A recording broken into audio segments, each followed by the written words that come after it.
Bonjour à YouTube, salut YouTube, comment allez-vous? Bonjour tout le monde, j'espère que vous allez bien. On est sur YouTube, on commence un podcast. Je suis un petit peu stone, mais ça va passer, tout va bien.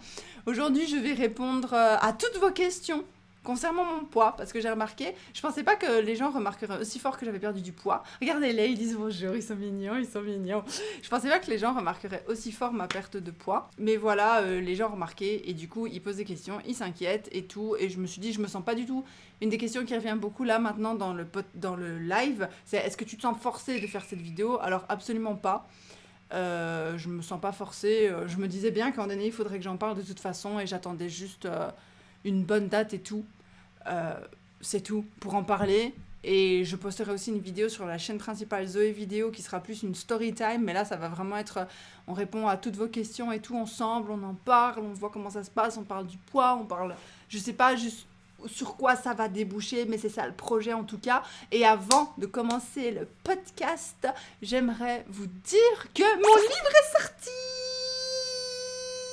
Parce que si vous regardez cette vidéo sur YouTube, ça veut dire que mon livre est sorti. J'ai écrit un livre. Eh ouais, ma gueule, j'ai écrit un livre. Est-ce que vous voulez que je vous lise le résumé du livre juste avant de commencer? Le synopsis? J'ai fait une petite vidéo là de synopsis, je l'ai postée aujourd'hui sur Insta. Mais je vais vous lire le synopsis. L'idée, c'est d'être dans un monde où la société n'existe pas, ne s'est pas développée, où, je sais pas, vous verrez bien les mystères que le livre vous réserve. Et t'as quelqu'un qui vient de notre société à nous, qui est complètement lobotomisé, parce que je me suis rendu compte en faisant l'exercice d'écrire ce livre qu'il y a tellement plus de choses qui sont complètement influencées par la société que ce qu'on croit déjà maintenant. Pour le moment, enfin, en tout cas, que ce que moi je croyais, je me suis rendu compte vraiment en écrivant le livre que c'était hyper dur comme exercice, surtout avec la langue française, parce que la langue française est... Vraiment, c'est que la société. La langue française est entièrement façonnée, pas lobotomisée, c'est pas... Lobotomisée, c'est péjoratif, tu vois. Et du coup, c'est un exercice passionnant à faire. Et si ça vous intéresse, vous pouvez suivre Laure dans ses aventures. C'est donc le livre que j'ai écrit, voilà. Donc je vais vous dire... Je vous lis juste le synopsis et puis on peut commencer, ok? Depuis des années, Laure voit son quotidien bercé par les élucubrations de Robert, son ami scientifique dont le rêve est de s'aventurer dans les recoins les plus inexplorés de l'espace et du temps. Un soir, l'expérience de trop mène à la disparition de ses deux enfants et la propulse dans un endroit où la société ne s'est jamais développée. Afin de parcourir ce monde mystérieux aux valeurs nébuleuses, Laure doit réinventer sa vérité et ouvrir son cœur et son esprit à l'idée que le monde qu'elle a toujours connu la trompe. Voilà! Donc je suis trop contente parce que si vous regardez cette vidéo, c'est que le livre est sorti! Vous pouvez aller vous le procurer sur Amazon et j'ai trop hâte d'avoir vos retours. Je vous dis déjà, si vous achetez le livre et que vous avez des avis et tout, vous pouvez mettre les avis sur Amazon, vous pouvez me les mettre sur le compte, la page de Sable et de Sang. J'ai une page Instagram dédiée au livre, qui est la suivante, de Sable et de Sang, je vous la montre ici. Ça marche pas très bien. Voilà, de Sable et de Sang. Je mettrai le lien en description, de toute façon, il y aura le lien où vous pouvez acheter le livre en description, et le lien du compte où vous pouvez venir me poser vos questions, et où vous pouvez voir les dernières news et tout, les mises à jour, et là, vous pouvez mettre vos commentaires et vos avis, et tous vos avis, que ce soit d'Amazon ou sur Instagram, seront répertoriés, et seront publiés, sauf si vous voulez pas. Si vous voulez pas que votre avis soit publié, vous dites je veux pas que mon avis soit publié et je le publierai pas. Mais dans le cas contraire, tout sera publié, sauf si c'est des gros trolls. Mais si c'est cool, des critiques constructives, même si vous dites j'ai pas trop aimé et tout, franchement, c'est mon premier livre, c'était une expérience incroyable d'écrire ce livre. Et c'est mon bébé! C'est mon bébé! Oui, il est en format papier. Normalement, il devrait sortir cette semaine. Normalement, je reçois mon épreuve de Meng. J'ai trop hâte. C'était incroyable comme expérience. Et c'est vraiment, si vous voulez plus parler du livre, parce que là, c'est pas le thème du podcast, vous pouvez me rejoindre sur le compte de Sable et de Sang. Et on peut faire quelques lives ici sur Twitch où je répondrai à vos questions et tout ce qu'il faut. Et voilà, j'ai trop hâte. Bref, je vous laisse juste 2 secondes avec le trailer du livre et puis on enchaîne sur le podcast. C'est parti!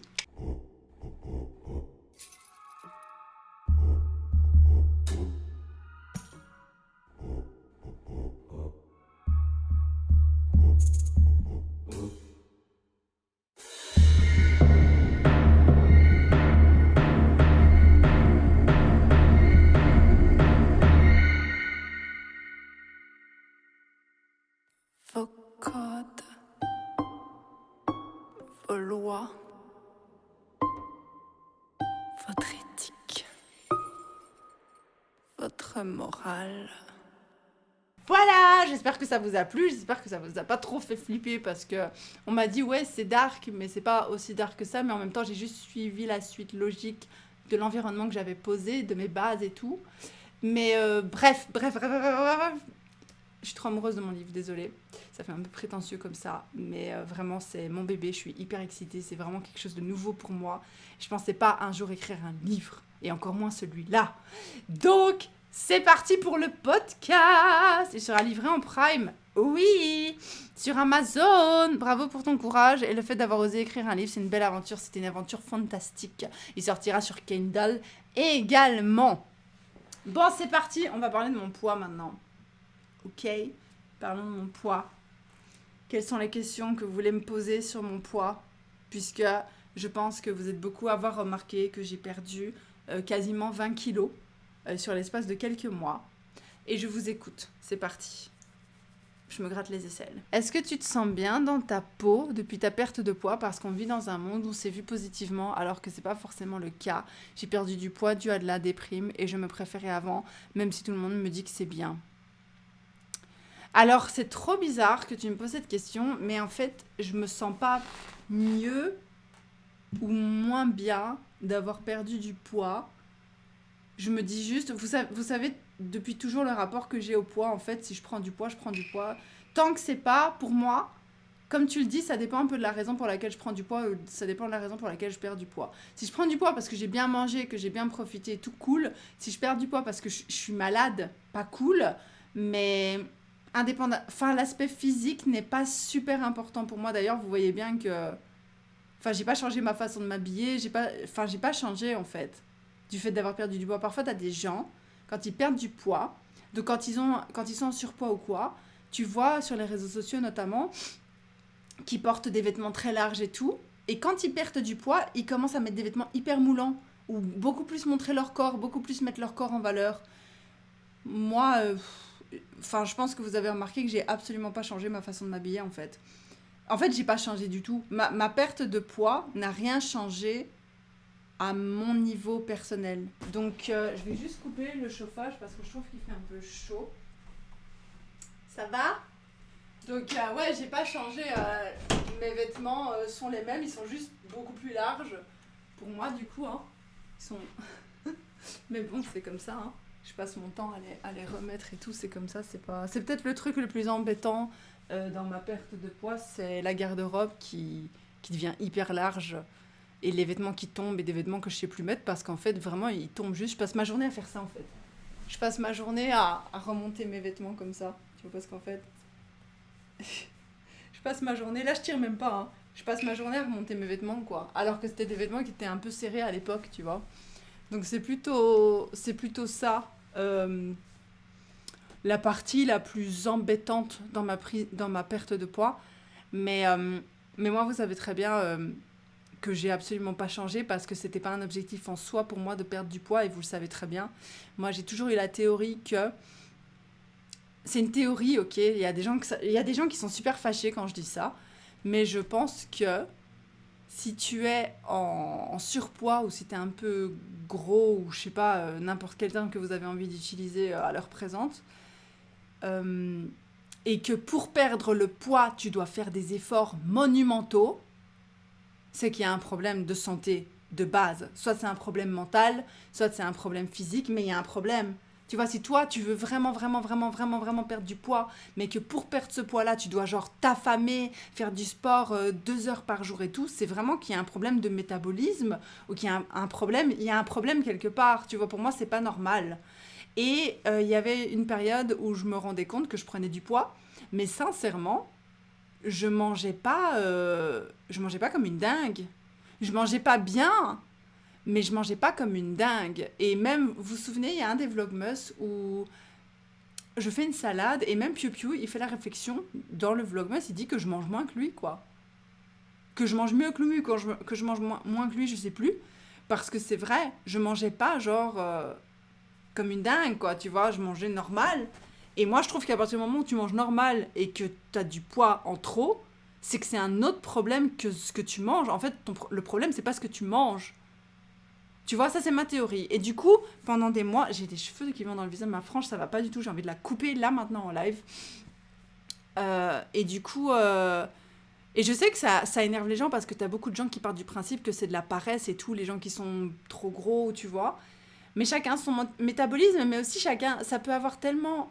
Moi, je trouve juste que c'est pas normal de devoir en arriver à s'affamer. Tu vois, je pense que si tu veux perdre du poids, que genre, on va dire que tu fais... on va dire, je sais pas, on va dire que tu te trouves un peu trop gros, tu vois, et tu veux perdre du poids. Si tu manges normalement et que tu perds pas de poids, ou si tu manges normalement et que t'es quand même gros, je suis désolée, mais c'est pas de ta faute. Tu vois? Et si tu manges anormalement, c'est que c'est un problème mental. Pas mental en mode t'as une maladie mentale, machin, mais c'est qu'il y a un déséquilibre mental. Bon, déséquilibre mental, ça peut être très très mal interprété. Prenez pas les mots déséquilibre mental comme le terme médical comme le sens médical du terme, mais comme un déséquilibre au niveau mental qui fait que, par exemple, tu es très rassuré par la nourriture, t'as besoin de te sentir récompensé par la nourriture, tu manges quand tu t'ennuies, manger quand on s'ennuie, c'est un trouble mental. Tu vois, trouble mental, un trouble séparé mental, pas un trouble mental, boum, dans un dossier médical, tu vois, c'est pas ça que je veux dire. Il y a beaucoup de jugements sur le poids, c'est dommage. Ouais, c'est hyper dommage, mais voilà, moi, j'ai jamais été d'accord. Et je vous dis ça, parce que de un, j'ai toujours cru ça. J'ai jamais vu quelqu'un de gros en me disant « Ah, il est gros, c'est qu'il est paresseux et qu'il mange trop ». Je me suis jamais dit ça. Ou quelqu'un de maigre, je me disais « Oh, il est maigre, c'est parce qu'il mange pas ». Tu vois, vraiment jamais. Mais quand je l'ai vécu, parce que c'est quelque chose vraiment que j'ai vécu quand j'ai commencé à avoir des problèmes de santé quand même, pas, enfin ça dépend ce que tu définis comme grave, mais quand j'ai commencé à prendre du poids alors que je faisais rien qui justifiait que je prenne du poids. Je prenais du poids, notamment quand j'ai commencé à galérer avec l'allaitement et tout, parce qu'il faut savoir, je sais pas si je devrais le dire ici, je sais pas ce que ça aura comme impact que je le dise ici, mais en gros, Momo, je l'ai allaitée jusqu'à ses 4 ans.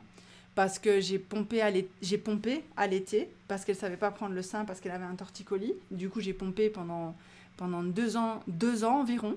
Et après, elle a commencé à prendre le sein, naturellement. Et du coup, on prenait, tu vois, plusieurs fois par jour et tout. Elle prenait le sein, et jusqu'à ses 4 ans. Ok ? Et je pense que ça a été un énorme déséquilibrage hormonal pour moi. Et là, je peux vous jurer que c'était la spirale de l'enfer, en fait. D'un point de vue hormonal, je vous en avais parlé, hein, moi j'étais en mode... sincèrement, pour moi, ça valait même pas la peine. J'étais là juste pour Momo. Hein. J'étais pas suicidaire ou quoi, mais je me disais, moi, si on me dit que je vais vivre comme ça toute ma vie, moi, je veux pas. Je pense que j'en avais parlé, qu'en gros, j'étais en dépression hormonale 2 semaines par mois. Ça fait 6 mois par an à cause de mes hormones, mes problèmes hormonaux et tout. Et je prenais du poids. Même pas, je sais pas si c'était la dépression, je sais pas si c'était les hormones, mais je prenais du poids. Et même quand je mangeais moins que d'habitude, parce que je me disais, ok, j'ai un peu abusé, donc je vais essayer. Tu vois, pour moi, ça, c'est ça. Normalement, pour perdre du poids de façon saine, et c'est comme ça que j'avais fait il y a longtemps, quand je voyais, par exemple, je me souviens quand j'avais 16-17 ans, quand je voyais que j'avais pris 2 kilos, tu vois, je me pesais une fois par semaine, je vois que j'ai pris 2 kilos par rapport à la semaine passée, oh ben je vais faire un peu attention cette semaine, mais je vais pas me priver, je vais juste pas aller dans l'excès, tu vois, pour moi ça c'est une façon saine de perdre du poids, c'est juste de faire un petit peu attention,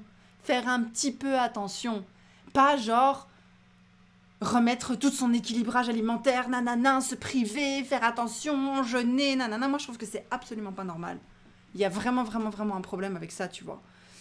Enfin, je veux dire, si tu perds pas de poids juste en faisant attention, alors c'est qu'il y a un problème, je suis désolée. Et du coup, moi, j'ai vraiment vécu ça, parce que du coup, quand j'ai pris beaucoup de poids en un coup, j'étais là, putain, c'est trop bizarre, j'ai pris genre 10 kilos.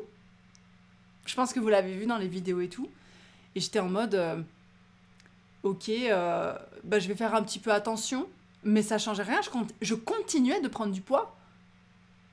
Je continuais de prendre du poids en faisant un petit peu attention. Se peser tous les jours, ne jamais faire, c'est inutile. Je suis d'accord avec toi, Zoé. J'ai vu plusieurs personnes faire des régimes à la noix et baisser leur métabolisme au minimum, une histoire de 1000 calories par jour en mode survie. Et ça leur a déclenché des troubles et ces personnes ont pris beaucoup plus de poids, surtout lorsqu'il y a une obsession pour la balance, les chiffres sur la balance, qui ne veut rien dire d'ailleurs, sinon tous les sportifs sont considérés en surpoids. J'ai eu aussi cette obsession du poids et suite à des gros soucis de santé, j'ai dû faire attention à mon alimentation et faire ça de façon normale et plus comme je faisais. Et en fait, j'avais aussi des soucis hormonaux et j'ai dû me faire opérer. Depuis, ça va mieux. Mais oui, moi, je trouve ça scandaleux comment... Moi, je vais vous dire, je vais vous rappeler un commentaire que j'avais reçu sur une vidéo où je parlais du surpoids. Je sais plus dans quel contexte, le surpoids au Japon, un truc comme ça.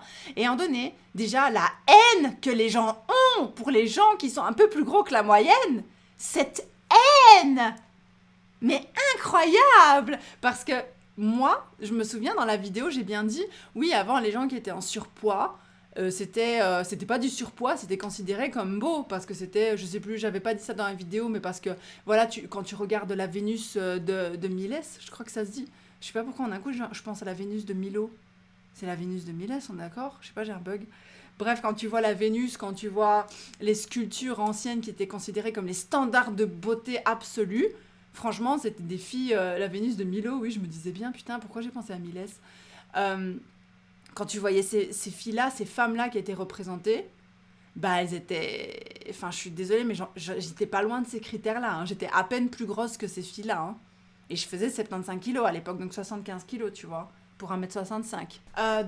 Et les gens, je vous jure, les commentaires, l'argumentation de base, il y a certains, j'ai juste supprimé parce qu'ils étaient dangereux, mais l'argumentation de base, c'était non, les femmes obèses, l'obésité n'a jamais été vue... J'ai pas parlé d'obésité.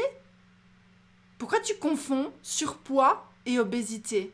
Non, l'obésité n'a jamais été vue comme... J'ai jamais dit que l'obésité avait été vue comme belle à aucun moment dans l'histoire de la Grèce antique ou je sais pas quoi. Hein.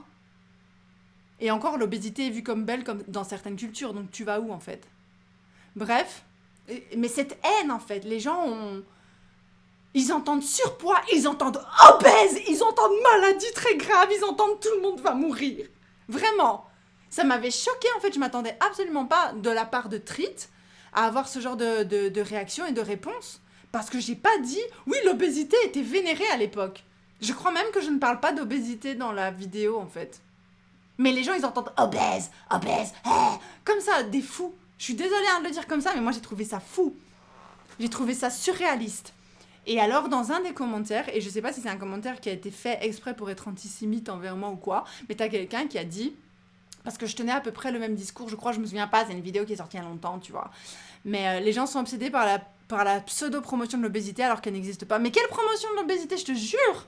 Moi, je suis absolument pas pour la promotion de l'obésité, mais je suis pas pour défoncer les obèses, quoi. De un, et de deux, j'en parlais même pas, je parlais des gros.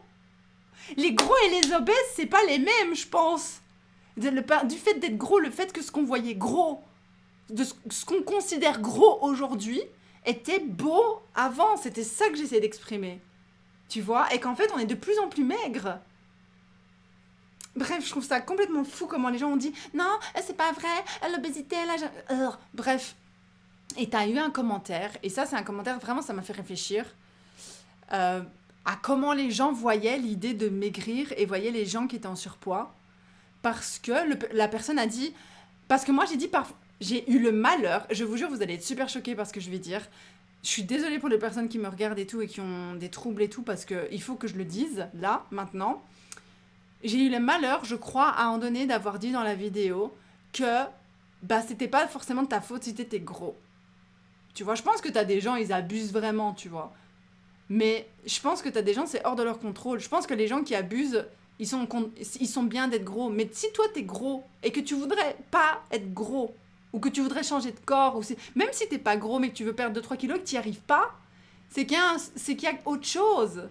Tu vois ce que je veux dire? Du coup, en donné, je dis ça, et la personne, elle dit, hyper choquant, hein, je vous préviens, c'est hyper choquant.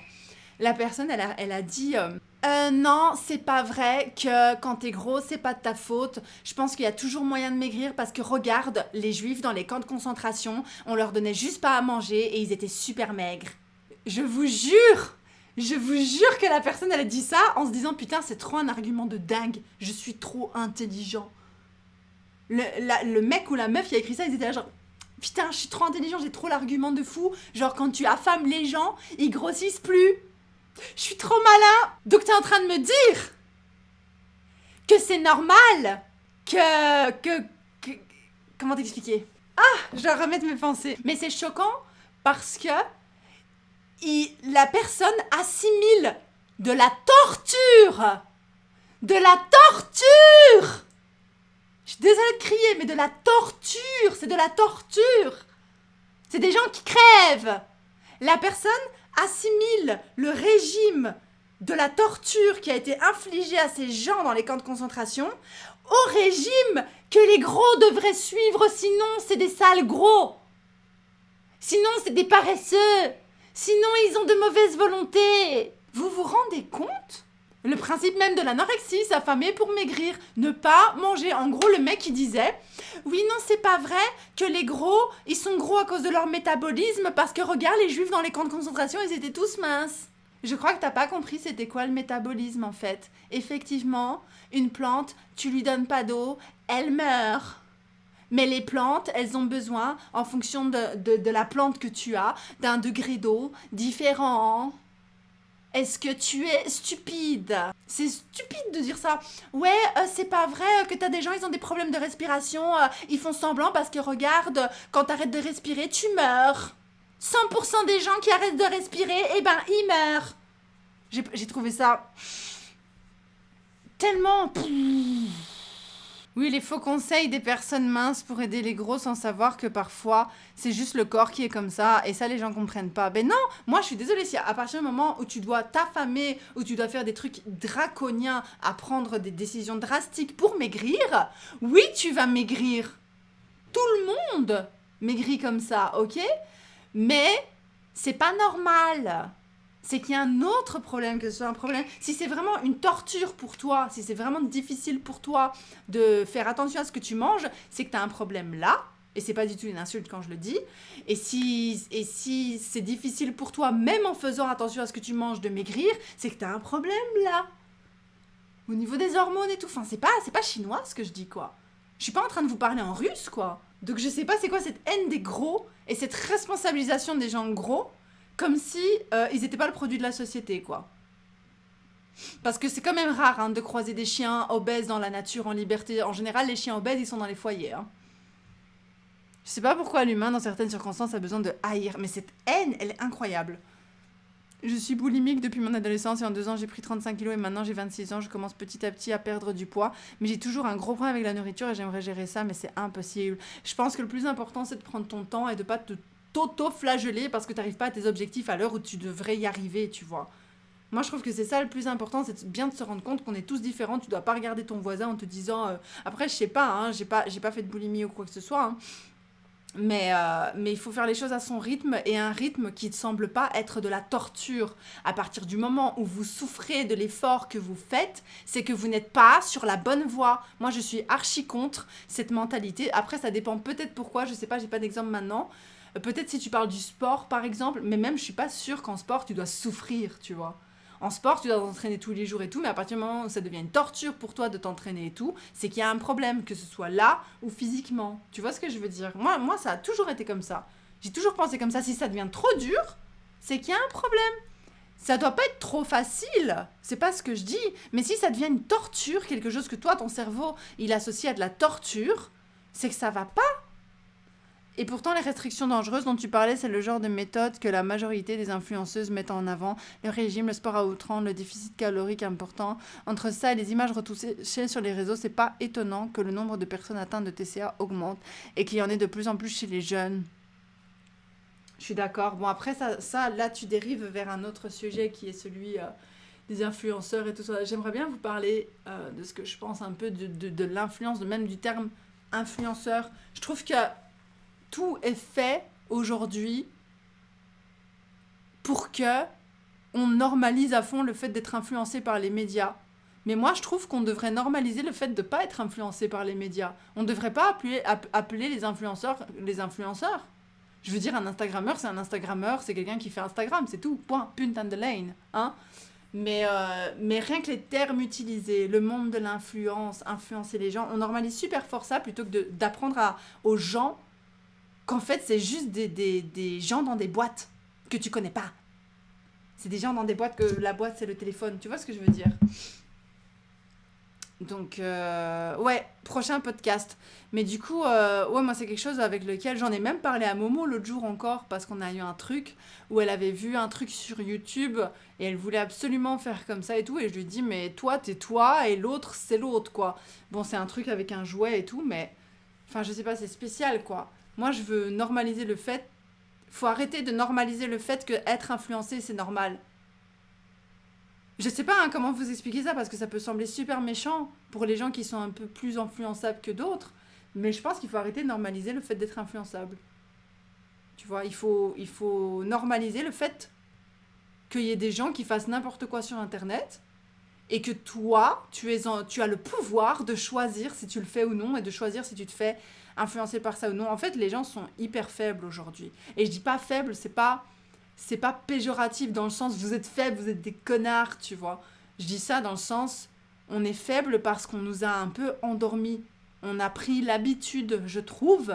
J'ai lu le livre Le Réveil il y a pas longtemps, hein, donc c'est peut-être de là que ça vient mon truc. On a pris l'habitude d'écouter les choses qu'on nous dit et de les faire. On est lobotomisé, je sais pas comment on dit, on est dressé pour faire ça depuis qu'on est tout petit.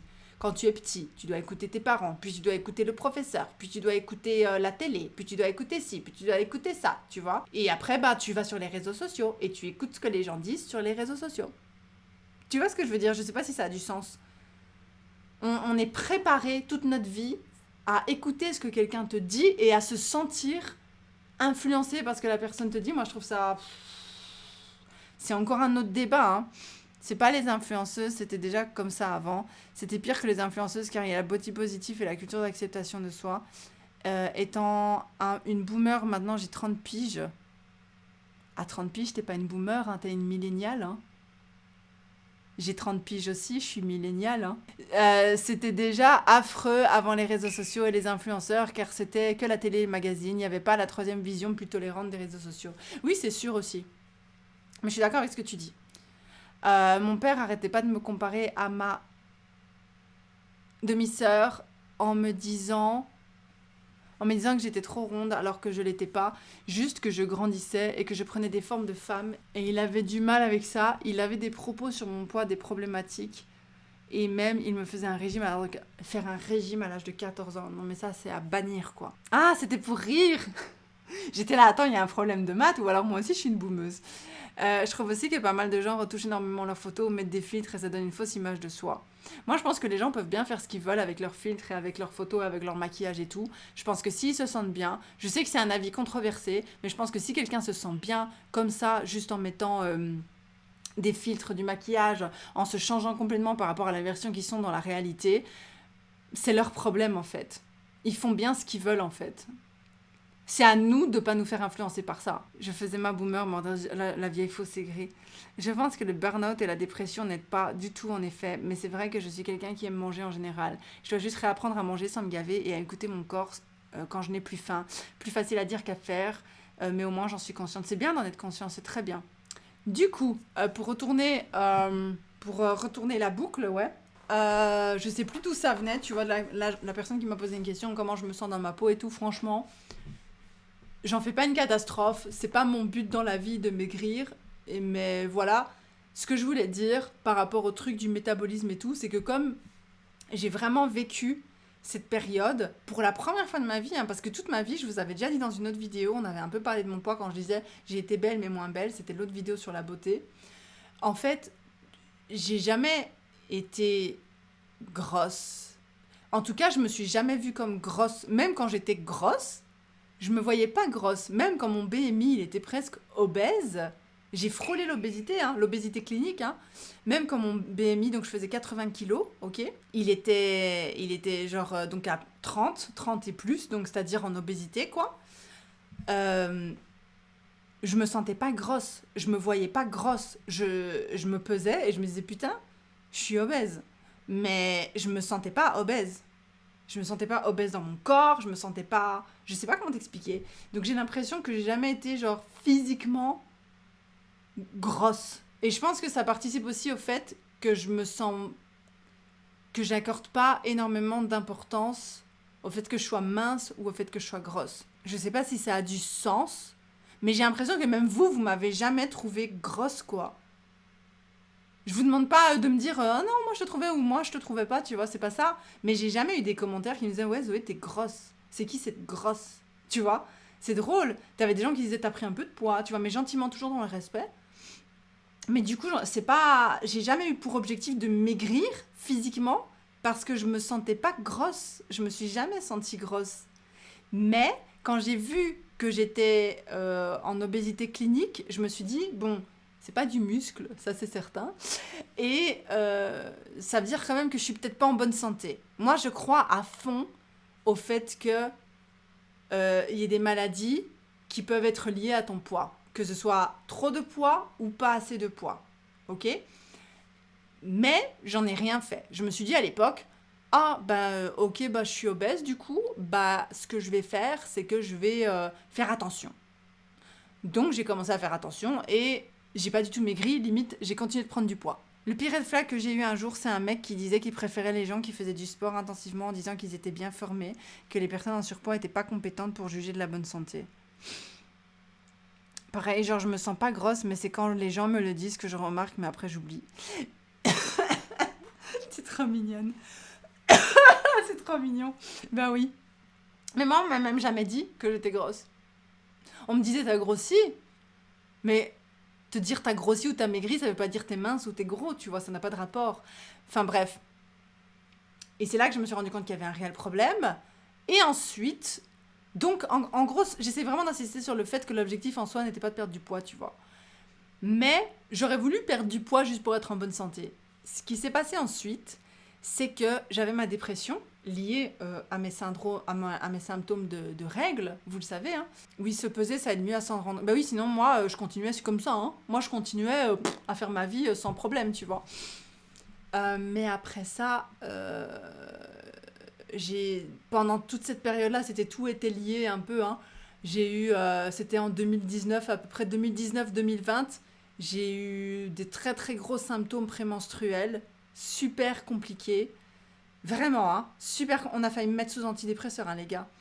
Je pleurais beaucoup, j'étais pas bien du tout, mais genre 2 semaines par mois. Genre là, j'ai déjà, je vais vous expliquer après, mais rien que de pas avoir bien pris mon médicament, je suis déjà beaucoup plus stressée et beaucoup plus énervée et beaucoup plus fatiguée aujourd'hui. C'est vraiment pour vous dire, c'est super fort. Et en gros, à l'époque, ils essayaient des traitements, ils ont essayé des trucs que je voulais pas, parce qu'ils ont essayé de me filer des antidépresseurs, ils voulaient me faire des traitements aux hormones, et j'étais genre, c'est mes hormones qui sont foutues, qu'est-ce que tu vas me rajouter des hormones, quoi. Et c'était vraiment, vraiment compliqué. Vraiment compliqué, comme je l'ai dit tout à l'heure, il y a vraiment un donné où je me suis dit, putain, s'il n'y avait pas Momo, et qu'on me disait que j'allais rester comme ça toute ma vie, moi je continuais pas la vie, c'était fini. Hein. Vivre, ça m'intéressait plus. Hein. Si c'était pour vivre en étant en dépression 2 semaines par mois, en étant très fatiguée. Mais quand je vous dis fatiguée, vous vous rendez même pas compte à quel point j'étais fatiguée en fait. Franchement, heureusement que j'avais la force mentale de sortir du lit pour ma fille. T'avais des jours comme ça. Et je grossissais.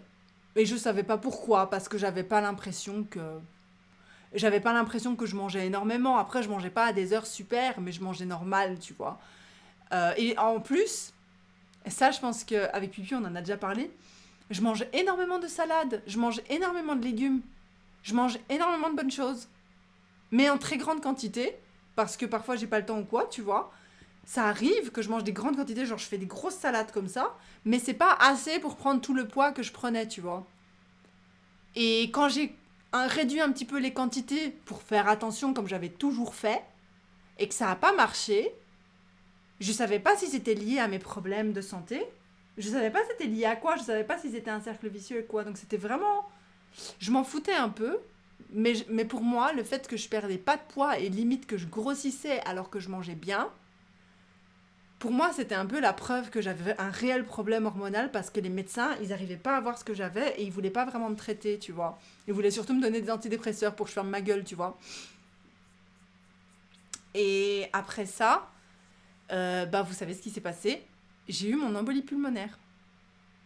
Ok, ma double embolie pulmonaire. Et, et là, il y a eu un déclic, c'est-à-dire qu'ils m'ont dit, il faut arrêter la pilule, il faut arrêter nana, vous pouvez pas prendre la pilule madame et tout. Et du coup, moi, vraiment, j'étais... Là, pendant une semaine, j'ai presque pas mangé, mais c'était parce que je me suis dit, putain, je vais crever, j'en ai plus rien à foutre, quoi. Manger, ça m'intéresse plus, quoi. Mais après ça, j'ai quand même été chez la gynéco et j'ai demandé une autre pilule et j'ai expliqué que j'avais fait des embolies pulmonaires. Et elle m'a donné une autre pilule. Et j'ai dit, une pilule avec le moins d'hormones possible, s'il vous plaît, madame. Ok? Elle m'a donné cette pilule. Et je sais pas si c'est la pilule ou mes médicaments ou le mix de tous mes médicaments. Mais maintenant, si je mange moins, je maigris. Si je mange plus, je grossis. Si je ne suis plus spécialement... Franchement, je suis plus du tout... Là, j'ai mal pris ma pilule, c'est pour ça que je suis fatiguée et un peu irritée, tu vois. Et c'est rare, ça faisait vraiment longtemps que j'avais pas mal pris ma pilule. Mais là, ça a été un changement complet. Elle m'a donné une pilule progestative. Je savais pas comment ça s'appelait en français, mais oui, c'est ça. Et tout a changé. Tout, vraiment tout. Et ça, pour moi, ça a été vraiment la preuve ultime que c'était pas de ma faute, quoi. Que je prenais du poids, mais que c'était pas de ma faute. J'avais aucun contrôle. Il aurait vraiment fallu que je m'affame, que je fasse le truc des camps de concentration parce que ça, c'est la preuve que les gros, ils savent maigrir. Tu vois, il aurait vraiment fallu que je me mette dans une situation terrible si je voulais vraiment maigrir. Il aurait fallu que je fasse du sport à l'extrême, il aurait fallu que je m'affame, que je ne mange rien pendant plusieurs jours, pendant des mois. J'aurais même pas été capable de faire cela, j'aurais été comme ça, genre un zombie. Un truc de fou, les gars. Et ça, pour moi, c'était vraiment la preuve que si, pour maigrir, tu dois te torturer, en tout cas, c'est de mon point de vue que je parle, on est tous différents, mais voilà, moi, je pense sincèrement que si tu dois te torturer pour maigrir, c'est qu'il y a un problème ailleurs. Ce n'est pas possible. Si tu manges moins que d'habitude, sans t'affamer, tu devrais pouvoir maigrir.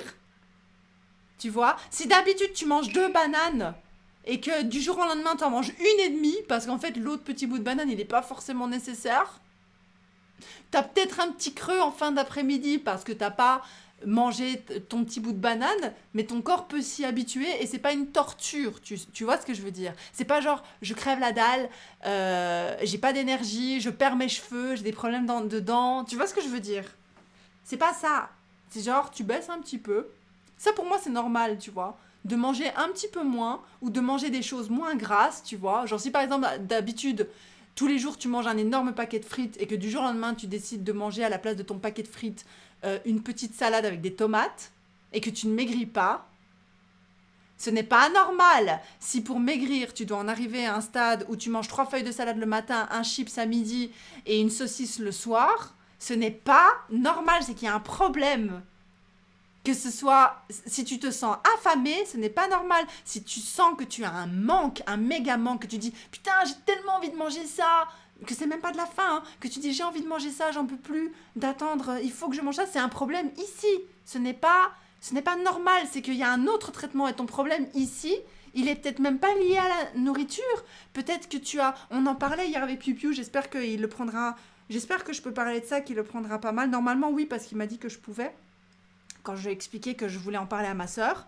Mais avec Piu, on parlait du fait que parfois tu as des problèmes. Parfois tu as des problèmes, tu fais quelque chose, tu vois. Admettons que moi j'ai un toc, inventons que j'ai un toc de toujours faire 3 fois le tour de la maison quand je rentre chez moi. J'invente un toc parce que j'ai pas envie de donner les tocs privés. Euh, les gens vont te donner des médicaments contre les tocs. Mais si ça tombe, c'est parce que tu as un trauma quelque part là-dedans qui doit être soigné et qu'on s'en occupe pas. Parce que non, le problème, c'est le toc. Alors, il faut enlever le toc. Mais non, le truc qui a provoqué ton toc, il vient d'ailleurs. Tu vois, mais non, on va te donner un médicament. Tu vois ce que je veux dire? Pour pas qu'il y ait le toc, c'est le toc qu'on veut pas voir, tu vois. Je sais pas comment vous expliquer. C'est un peu le principe d'un... Un jour, j'ai fait une vidéo sur mes cheveux. Et je disais que j'avais essayé un soin. Et t'as quelqu'un qui a dit, et ça m'a marqué, parce que moi, je suis pas du tout cheveux, je suis pas du tout, tu vois. Il cherche pas la base du problème, exactement. Je suis pas du tout branchée cheveux et tout, mais bon, voilà. Et t'as quelqu'un qui a dit, mais c'est ce truc, j'y pense souvent, parce que c'est comme ça que j'ai commencé à prendre soin de mes cheveux. Mais prendre soin de mes cheveux, peut-être pas comme vous l'entendrez, mais moi, je prends soin de mes cheveux. T'as quelqu'un qui a dit, en fait, c'est juste un cache-misère.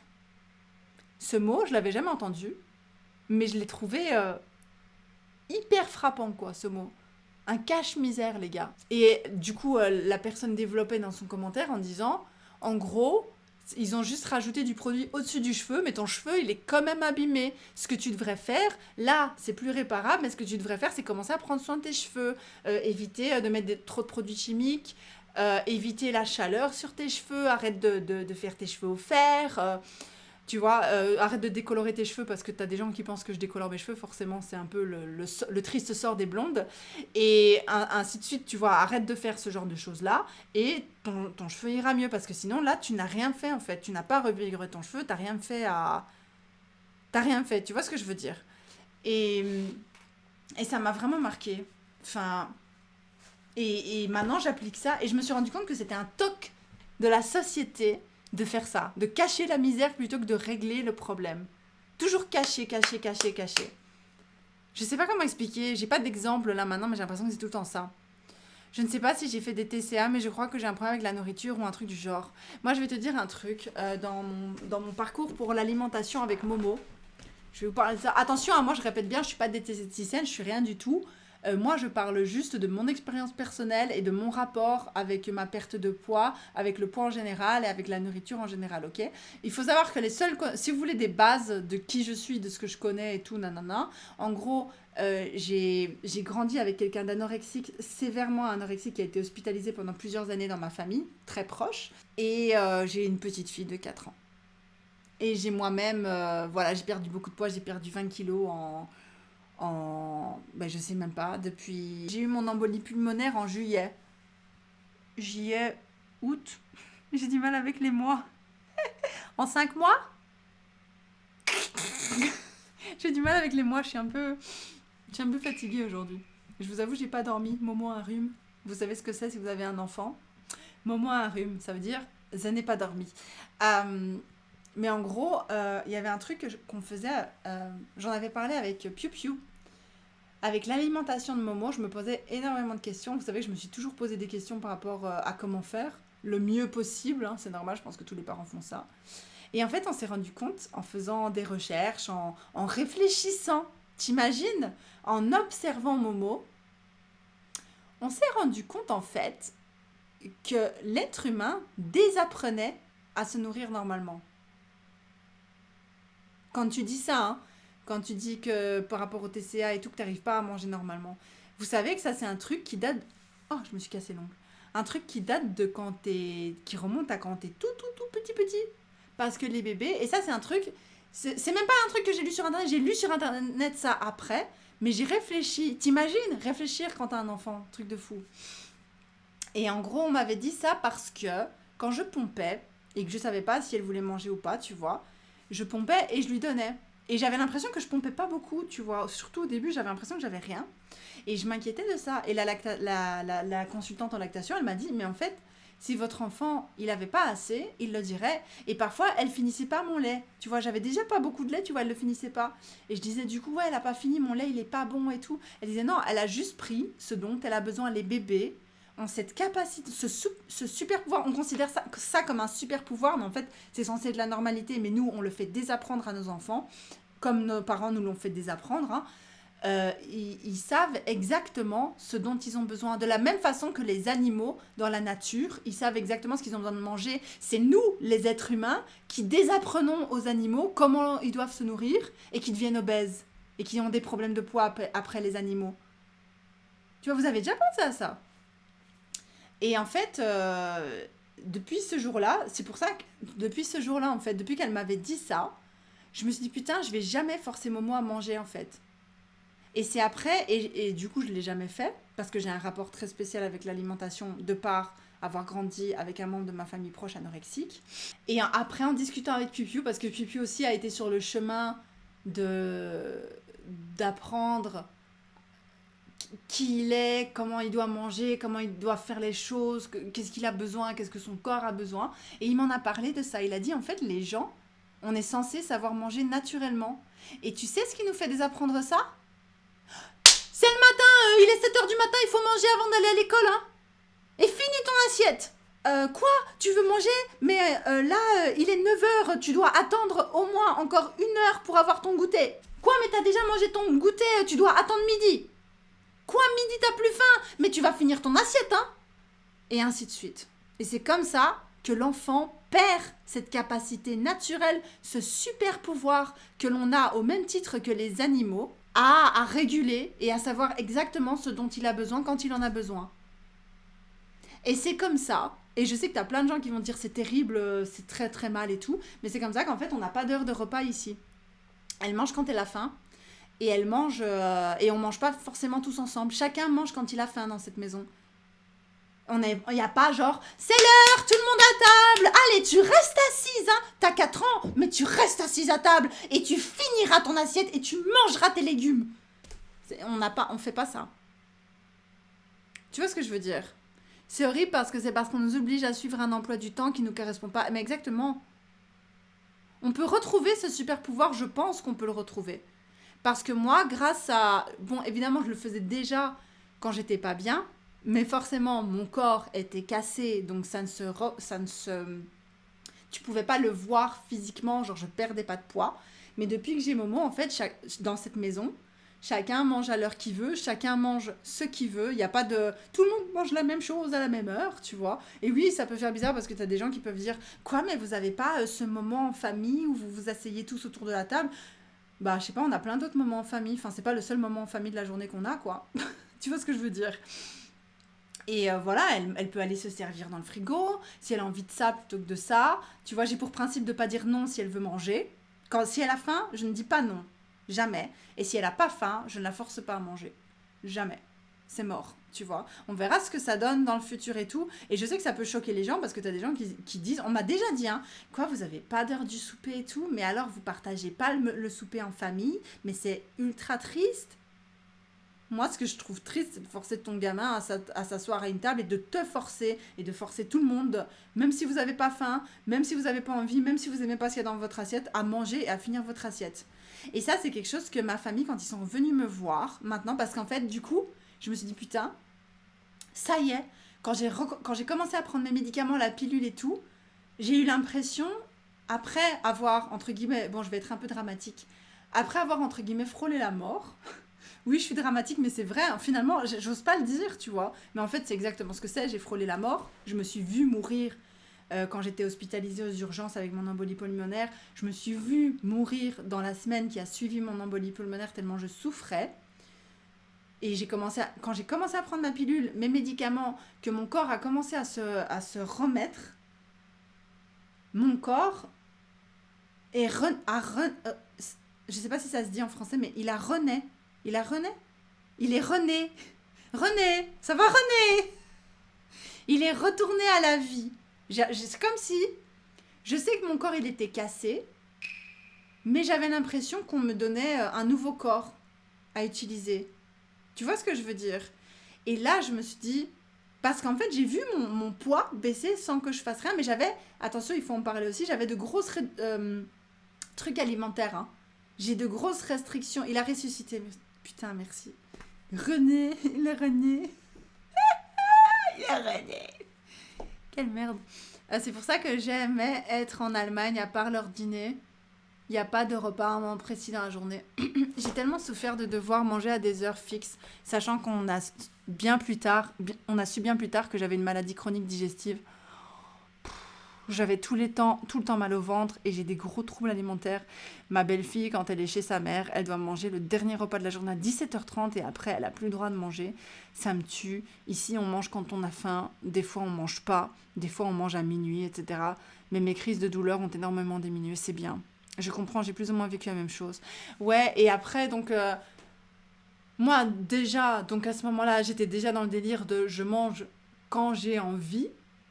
Mais quand j'ai vu que j'avais perdu du poids, en reprenant, en commençant cette nouvelle pilule, quand j'ai senti que, ok, je souffrais le martyre, ok, mais que je sentais que mes sautes d'humeur étaient complètement différentes et tout, que j'avais plus ces énormes fatigues qui me tuaient.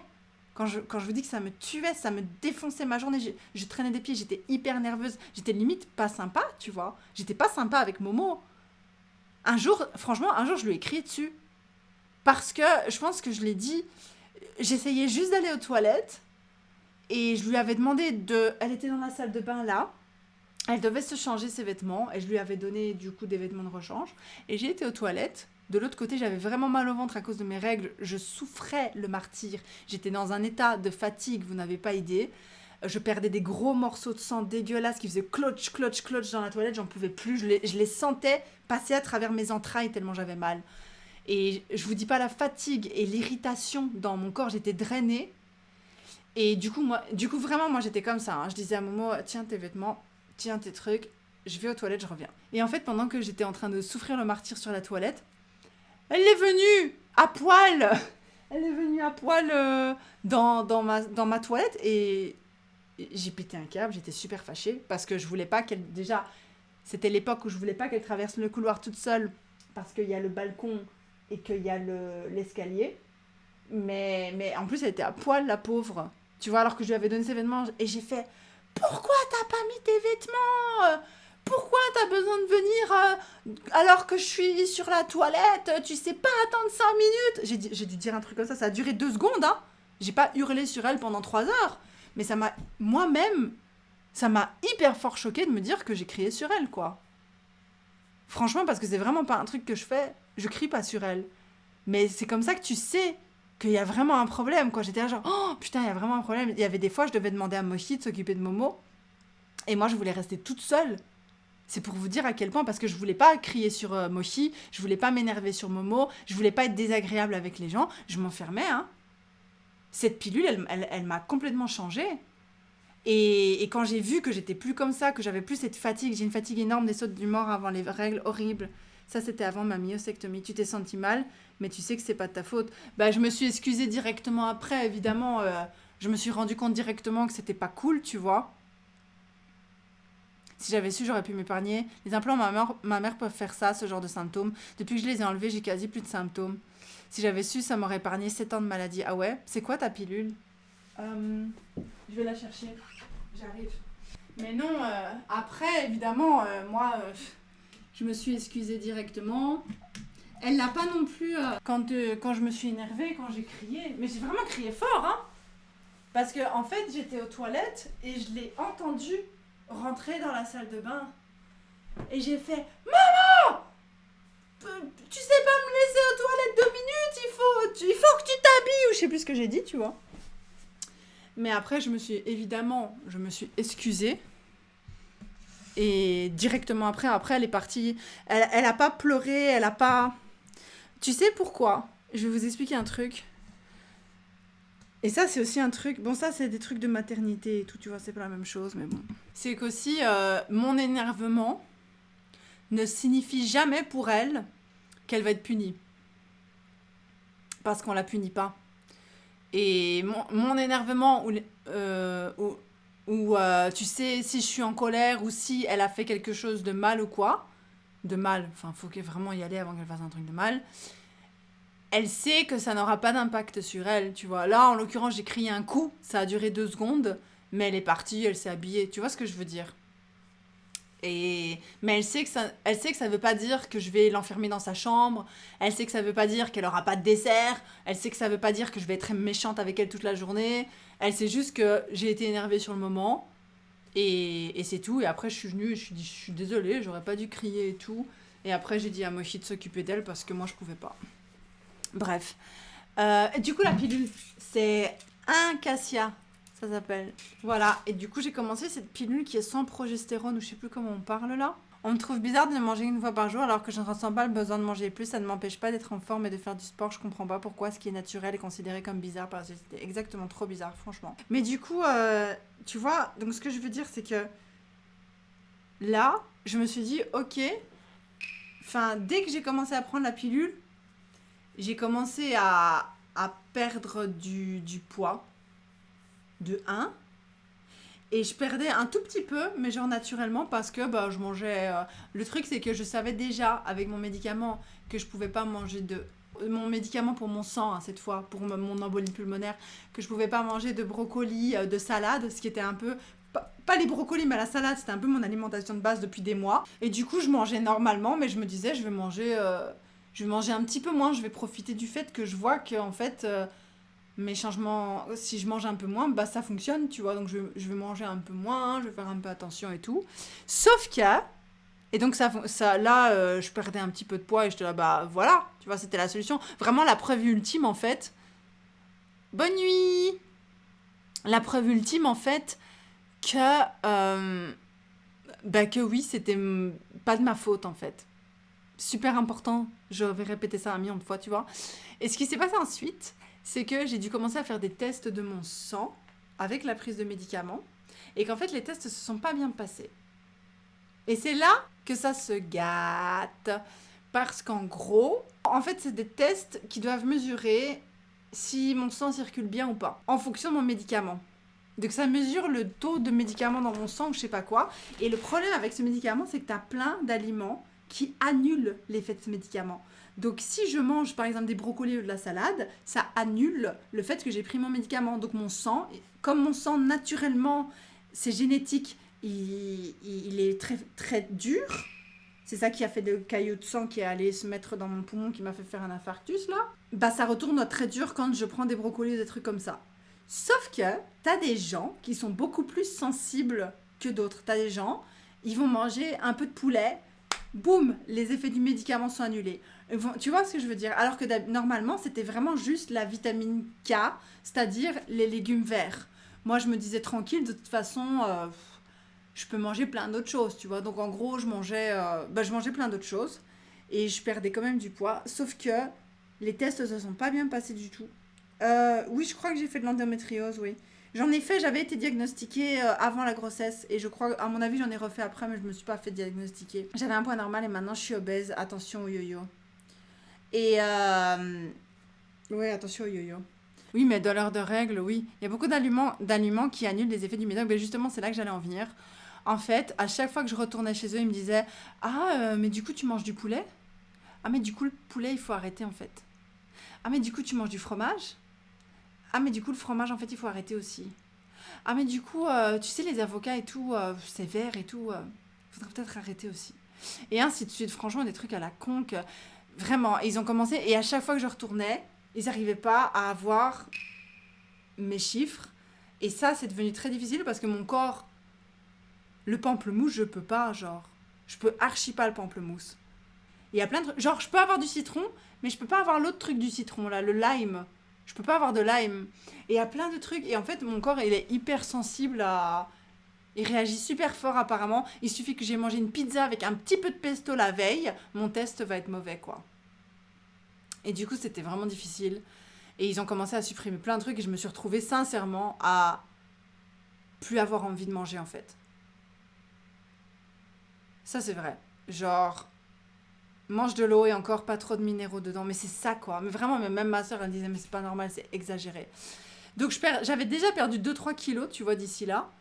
Mais là, j'avais perdu 2-3 kilos en 2-3 semaines, hein. Truc de fou, hein. Mais là, avec leurs restrictions de dingue, j'en étais déjà... Bon, je sais pas, j'étais contente. J'avais plus de problèmes hormonaux qui me donnaient faim, Rien que le fait, par exemple, c'est bête, mais j'ai mal pris ma pilule il y a 2-3 jours, j'avais super faim.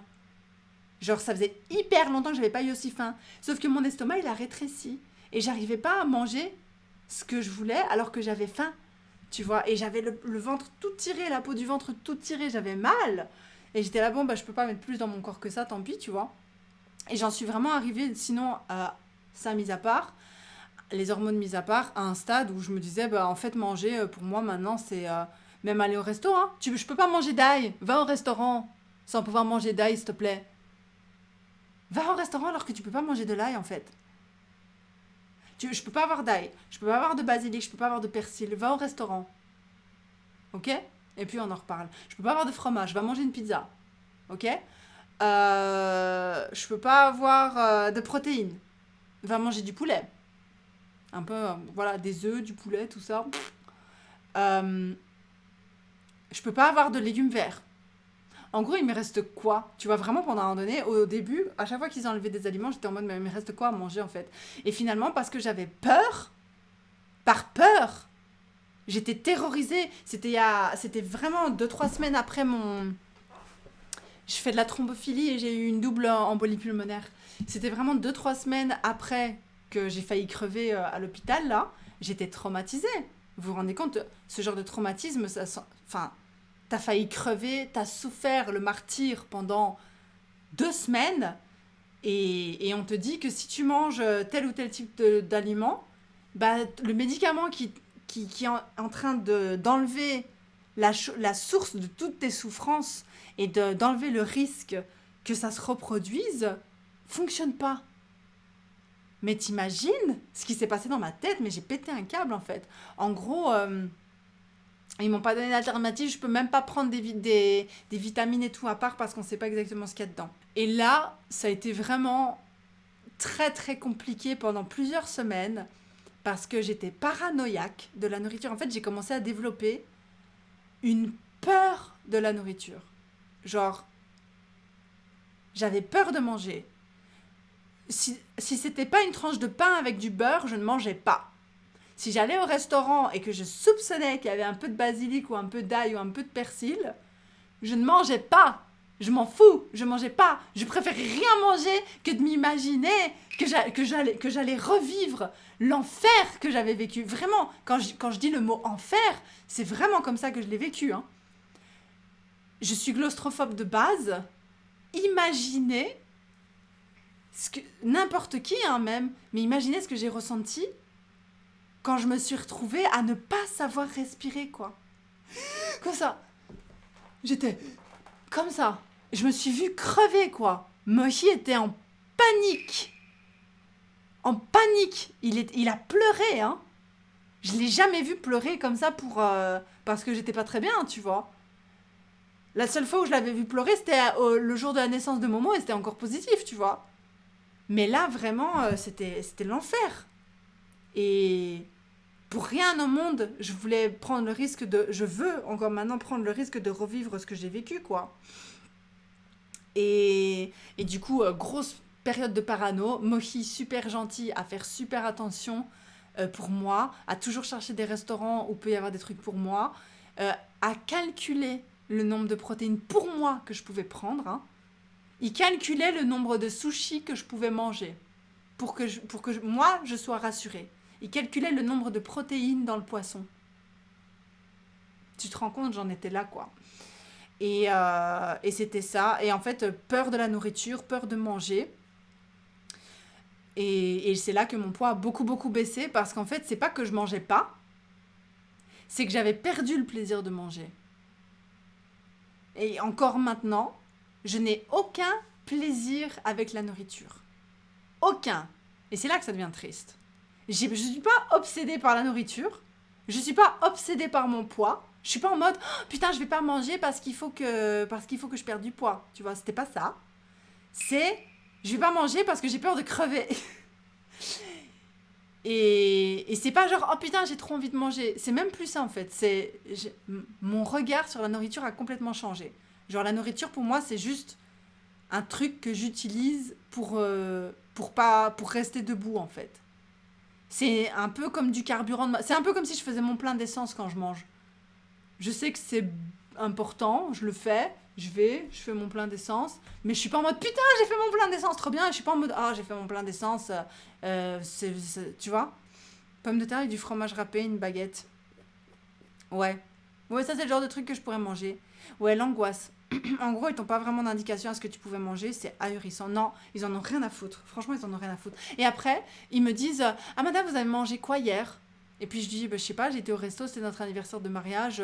Du coup, on a été oui, c'était ça. C'était le lendemain de mon anniversaire de mariage que là l'enfer a vraiment commencé parce que j'avais mangé un steak et j'avais mangé un truc avec du pesto. Et mon test était hyper mauvais. Je me souviens. Et je me souvenais de ce que j'avais mangé la veille parce que c'était notre anniversaire de mariage et qu'on avait été au restaurant. Et c'est là qu'elle m'a dit ah non, mais le steak, vous pouvez pas, madame. Ah non, mais le pesto, vous pouvez pas, madame. Et après, donc à chaque fois que je retournais ah non, mais vous avez mangé du poulet, mais vous pouvez pas. Vous avez mangé quoi hier? J'ai mangé une pizza avec un peu de pesto. Ah non, mais vous pouvez pas. Le fromage non plus, vous pouvez pas. Il y avait du basilic dans la sauce. Il y avait de l'ail. Ah, mais vous pouvez pas. Hein. Et après, je dis mais du coup, je fais super attention. Elle me dit ah, mais non, faut pas faire attention, faut manger normalement. Mais elle est conne ou quoi? Genre, elle est conne, c'est pas possible. Enfin, franchement, c'est pour ça qu'en fait, là, maintenant, vous allez être fâchés sur moi, mais je fais plus mon test. J'y vais plus parce que j'ai peur que quand j'y retourne, ils vont de nouveau me dire de retirer un truc. Parce qu'à chaque fois que j'allais, ça n'allait pas. À chaque fois que j'allais, ça n'allait pas. Ils étaient jamais contents de ce que j'avais sur mon test, quoi. Donc moi, je dis, je mange pas les aliments. Et du coup, maintenant, je fais... C'est la pire chose à faire, mais c'est le seul moyen de contrôle que j'ai trouvé. C'est d'aller sur Internet à chaque fois rechercher. Quand je vois un aliment que j'ai envie de manger, je regarde, est-ce que je peux manger ça? Warfarine, mon médicament s'appelle Warfarine ou Coumadin, je sais pas, en français. Warfarine, restriction. Qu'est-ce que je peux manger, qu'est-ce que je peux pas manger? Tu vois? Et alors, je fais la liste des aliments. Mochi a téléchargé une application. Il existe, je pense que je suis pas la seule personne dans cette situation, parce que j'ai trouvé des témoignages de gens qui souffrent comme moi sur Internet de ces restrictions de taré. Et du coup, ils ont créé une application. Il y a une app que tu peux télécharger qui te dit ce que tu peux manger et ce que tu peux pas manger. Et dans cette app, je me souviens, c'était pendant notre voyage à Hawaï, on regardait l'app et je peux pas manger la croûte des gâteaux. Je peux pas manger la croûte des tartes. Mais pourquoi? Ça rend fou. Quel plaisir tu as à te nourrir dans cette situation, en fait. Mais la croûte, parce que je sais pas, il y a un problème dans la croûte. Après, j'imagine que ça dépend de où elle a été faite, de comment elle a été faite et tout, tu vois. Mais comment moi je suis censée savoir? Ça rend fou. Franchement, c'est pour devenir dingue. C'est pour devenir taré. Et c'est comme ça qu'en fait, maintenant, ce que je mange... En vrai, je mange. Même ma famille, ils ont bien rigolé quand ils sont venus me voir parce que... Ils sont venus il y a 2 semaines maintenant. Oh putain, ça fait déjà 2 semaines, c'est triste. Mais ils sont venus il y a un peu moins de 2 semaines, je pense. J'ai été les chercher. Et dans la voiture, il y avait des bonbons et tout, parce que c'est ce que je mange. Les bonbons, au moins, je sais que je peux les manger, tu vois. Et en fait, je vous jure, même les bonbons, je les mange pas pour... Tu vois, je les mange pour avoir de l'énergie. Je suis plus capable de te manger un gros paquet de bonbons comme ça en une fois comme je faisais avant. Je mange 2-3 bonbons, je suis contente, tu vois. Puis je passe à la suite. Enfin, de ma journée. C'est juste, honnêtement, je mange pour pas tomber dans les pommes. Mais je mange. Et je mange pas pour maigrir. Donc je mange des quantités normales. En tout cas, j'essaie. Moi, je trouve que c'est des quantités normales. Ma soeur et mon père, ils m'ont dit tu manges peu. Mais moi, je trouve que je mange normalement. Surtout pour quelqu'un qui a aucun plaisir à manger. Parce qu'en fait... Si vous réfléchissez, ce que je peux manger, c'est quoi? Quelqu'un l'a dit, hein, des patates, de la baguette, du beurre. En gros, c'est les trucs safe pour moi, quoi. Du squash, des courgettes. Les aliments conseillés, non en fonction des groupes sanguins, ouais. Et mon oncle, il a la maladie de Crohn, il suit pas de régime. Et c'est la médecine chinoise, c'est très utile pour trier les aliments qui sont bons ou pas pour ton corps, comme c'est avant tout de la prévention, c'est toujours intéressant. Ouais, je devrais peut-être me pencher sur ça, ça m'intéresse de fou en plus. Peut-être quand je serai rentrée au Japon, je vais jeter un œil là-dessus, si on rentre. Mais ouais, et du coup, c'est vraiment... genre par exemple, ce midi, j'avais pas faim du tout, mais il fallait bien que je mange un truc avant de faire mon live. J'ai pas envie de tomber dans les pommes. Là, je suis sûre que si je me lève vite, je vais avoir la tête qui tourne. J'ai tout le temps la tête qui tourne. J'ai plein de carences, parce que j'ai pas assez de protéines et tout. Parfois, je mange timidement un petit peu de poulet, Mais ça me terrifie, quoi. Je demande toujours à Mochi de calculer. Si Mochi ne calcule pas pour moi, je le mange pas. Parce que j'ai même pas confiance en mes calculs à moi. Parce que je sais que Mochi, il a plus peur que je meure que moi. Il a super peur que je meure. Il a super peur parce qu'il m'a déjà dit qu'il savait pas comment il ferait si je mourrais vis-à-vis de Momo et tout, tu vois. Il est terrifié à l'idée que je meure. Bah, il serait triste que je meure, évidemment, tu vois. Mais il se dit, il sait pas comment il gérerait, tu vois, avec le travail, avec Momo. Il sait pas qui s'occupera et tout, tu vois. La définition des TOC, bah ouais. Mais parce que moi, j'ai peur de calculer moi-même. J'ai pas confiance en mes propres calculs. Et du coup, bah, c'est moché. Le soja, je peux pas. Tu te rends compte, c'est méga triste. On est allé au resto avec Mochi et on a pris une soupe feu, une de mes soupes préférées. Tu vois, une grosse soupe énorme comme ça. Elles sont délicieuses. J'ai faim, rien que d'y penser. Tu vois, là, ça me donne faim. Parce que ça, c'est pour le plaisir, tu vois. Et en fait, du coup, les œufs, j'enlève. Tous les légumes qu'il y a dedans, j'enlève. Et je me disais, bon, le soja, c'est pas vert. Je sais pas, c'est peut-être stupide ce que j'ai. Je me dis, c'est pas vert. Et je demande à Mochi, ah bah, tu peux pas. Ah bah, super. Bah, du coup, j'ai enlevé le soja. J'ai juste mangé les nouilles. Et la soupe miso, je peux. La soupe miso, mais je peux pas les algues. Et le tofu, je dois faire attention. Les haricots, je peux pas. Les haricots, c'est mort. Je peux pas les haricots. Les haricots, c'est mort de chez mort. Ils m'ont dit, les haricots, ça faisait partie de la première liste que j'ai reçue. Les haricots, c'est mort. Les brocolis, c'est mort. La salade, c'est mort. Ça, c'était vraiment hyper catégorique, quoi. Si tu veux, il y a du fromage à base de miso, mais c'est pas simple d'en trouver. Mais ça dépend combien il y a de protéines dedans, parce que je peux manger 100 grammes de protéines par jour. Mais si je mange un peu de fromage, un peu de poulet, un peu de ci, un peu de ça va vite, hein. Ça va... Tu vois, donc on en est là. Et je pense que c'est de là, en fait, je pense pas que c'est un rapport sain avec la nourriture, mais je pense, c'est pour ça que je voulais pas vous dire vraiment. Ça, c'est une des raisons pour lesquelles je voulais pas. Et c'est une des raisons pour lesquelles j'ai fait un gros speech au début du podcast en disant l'alimentation saine, nanani nanana. Parce que ma phobie, genre c'est vraiment une phobie, c'est que, parce qu'il y a un truc malsain qui s'est passé quand les gens ont vu que je perdais du poids, c'est que j'ai beaucoup de gens qui m'ont contacté en me disant donne ton régime. Puis je disais en story, pour leur dire, c'est des restrictions alimentaires. Vas-y, c'est quoi tes restrictions alimentaires? Je vais faire pareil. Moi, je suis là genre, non, fais pas ça. Si vous devez, pour maigrir, avoir mes restrictions alimentaires, parce que avant que j'ai mes restrictions alimentaires, je maigrissais de nouveau grâce à la pilule, tu vois. Mais les restrictions alimentaires ont fait que j'ai maigri beaucoup plus vite, en très peu de temps, et pas de façon saine, et pas de façon fun. Je sais pas si vous vous rendez compte que j'ai perdu le goût de la nourriture, quoi. Manger, c'est juste plus mon truc. Manger, c'est plus mon délire, quoi. Avant, je me faisais un plaisir de m'imaginer aller au resto. Je me faisais un plaisir de préparer quelque chose à manger. Je peux plus rien bouffer. J'ai mangé quoi à midi? Je vais vous dire, pour vous prouver que je mange uniquement comme si je mettais de l'essence dans ma voiture. J'ai mangé du pain avec du beurre, j'ai rajouté du poivre parce que c'est bon pour la santé le poivre. J'ai mangé des petites sardines à côté, mais pas trop parce que les protéines machin et tout. Et que je suis pas super sûre de ça, mais parce que c'est bon pour la santé, c'est des bonnes graisses, c'est des bons oméga 3 et tout. Donc je mange toujours des sardines à côté, dans la mesure du possible. Et après ça, j'ai mangé un peu de chocolat. Et je me suis forcée à manger tout ça. Aucune des choses que j'ai mangées aujourd'hui ne m'a procuré du plaisir. Aucune des choses que j'ai mangées à midi, je me suis dit, c'est trop bon, je suis trop contente, j'avais trop hâte. J'ai fait ça juste parce que je savais qu'il fallait que je mange avant de faire le live.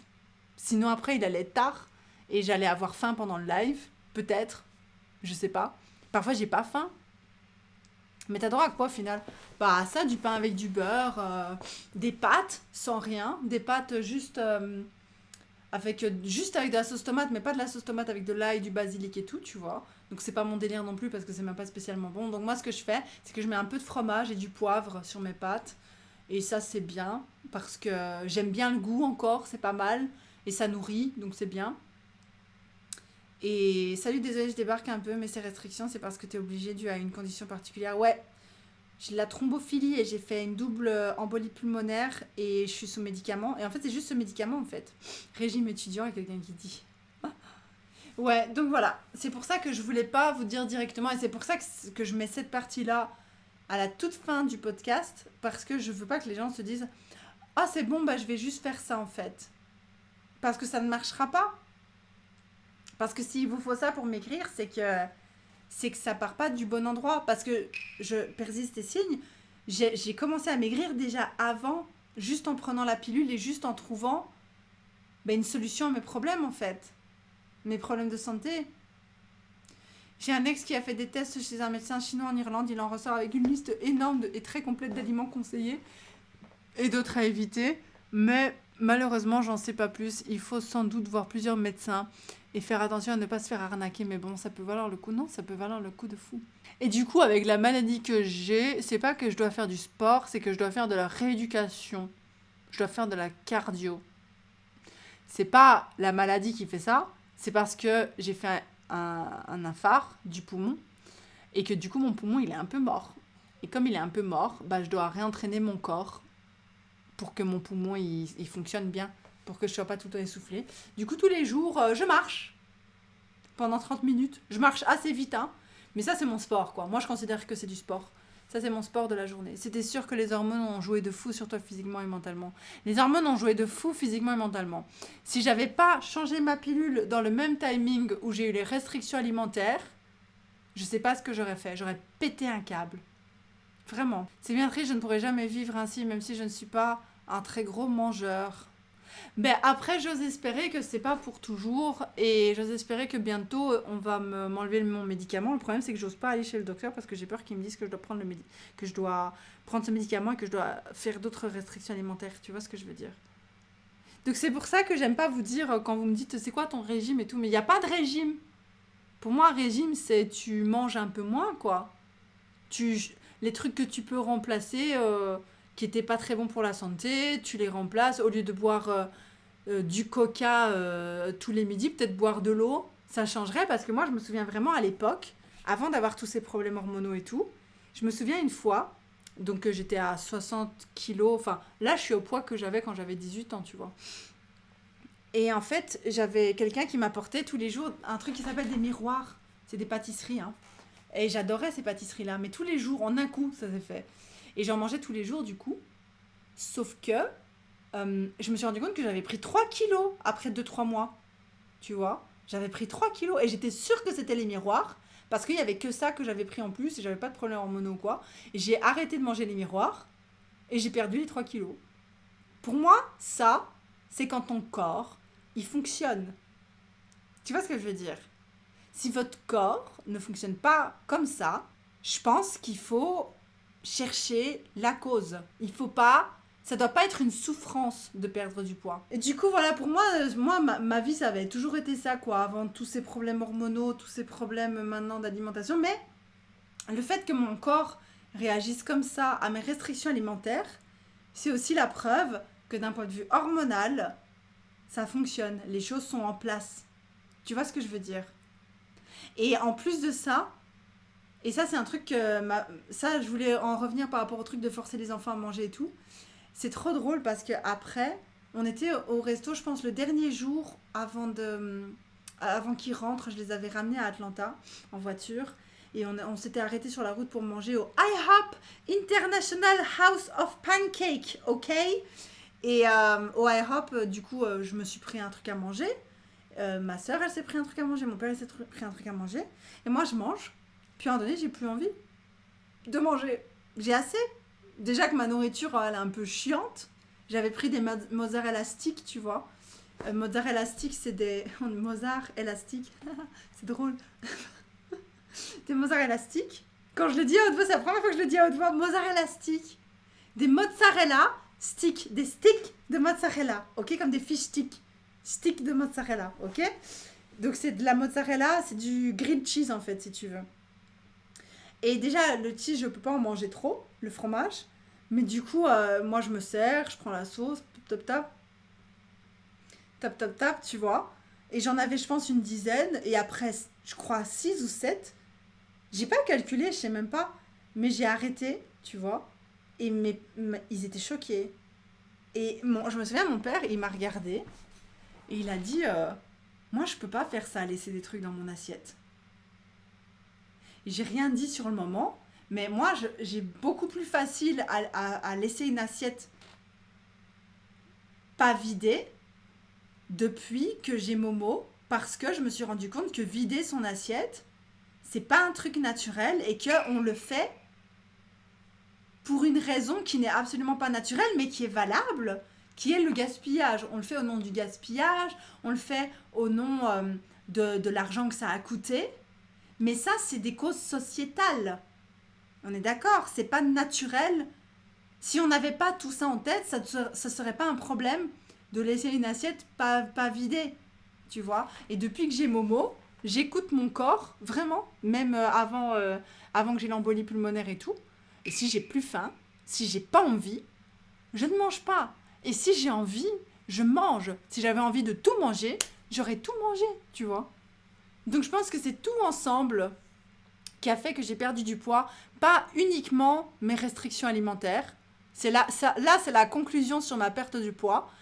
Donc je vous rappelle que j'étais à 80 kilos quand j'étais en Belgique, j'ai pris l'avion, j'ai eu mon embolie pulmonaire et maintenant je suis 60-61, donc on va dire que j'ai perdu 20 kilos quoi, et que je suis au poids que j'avais quand j'étais jeune. Jeune, comme si j'étais vieille maintenant.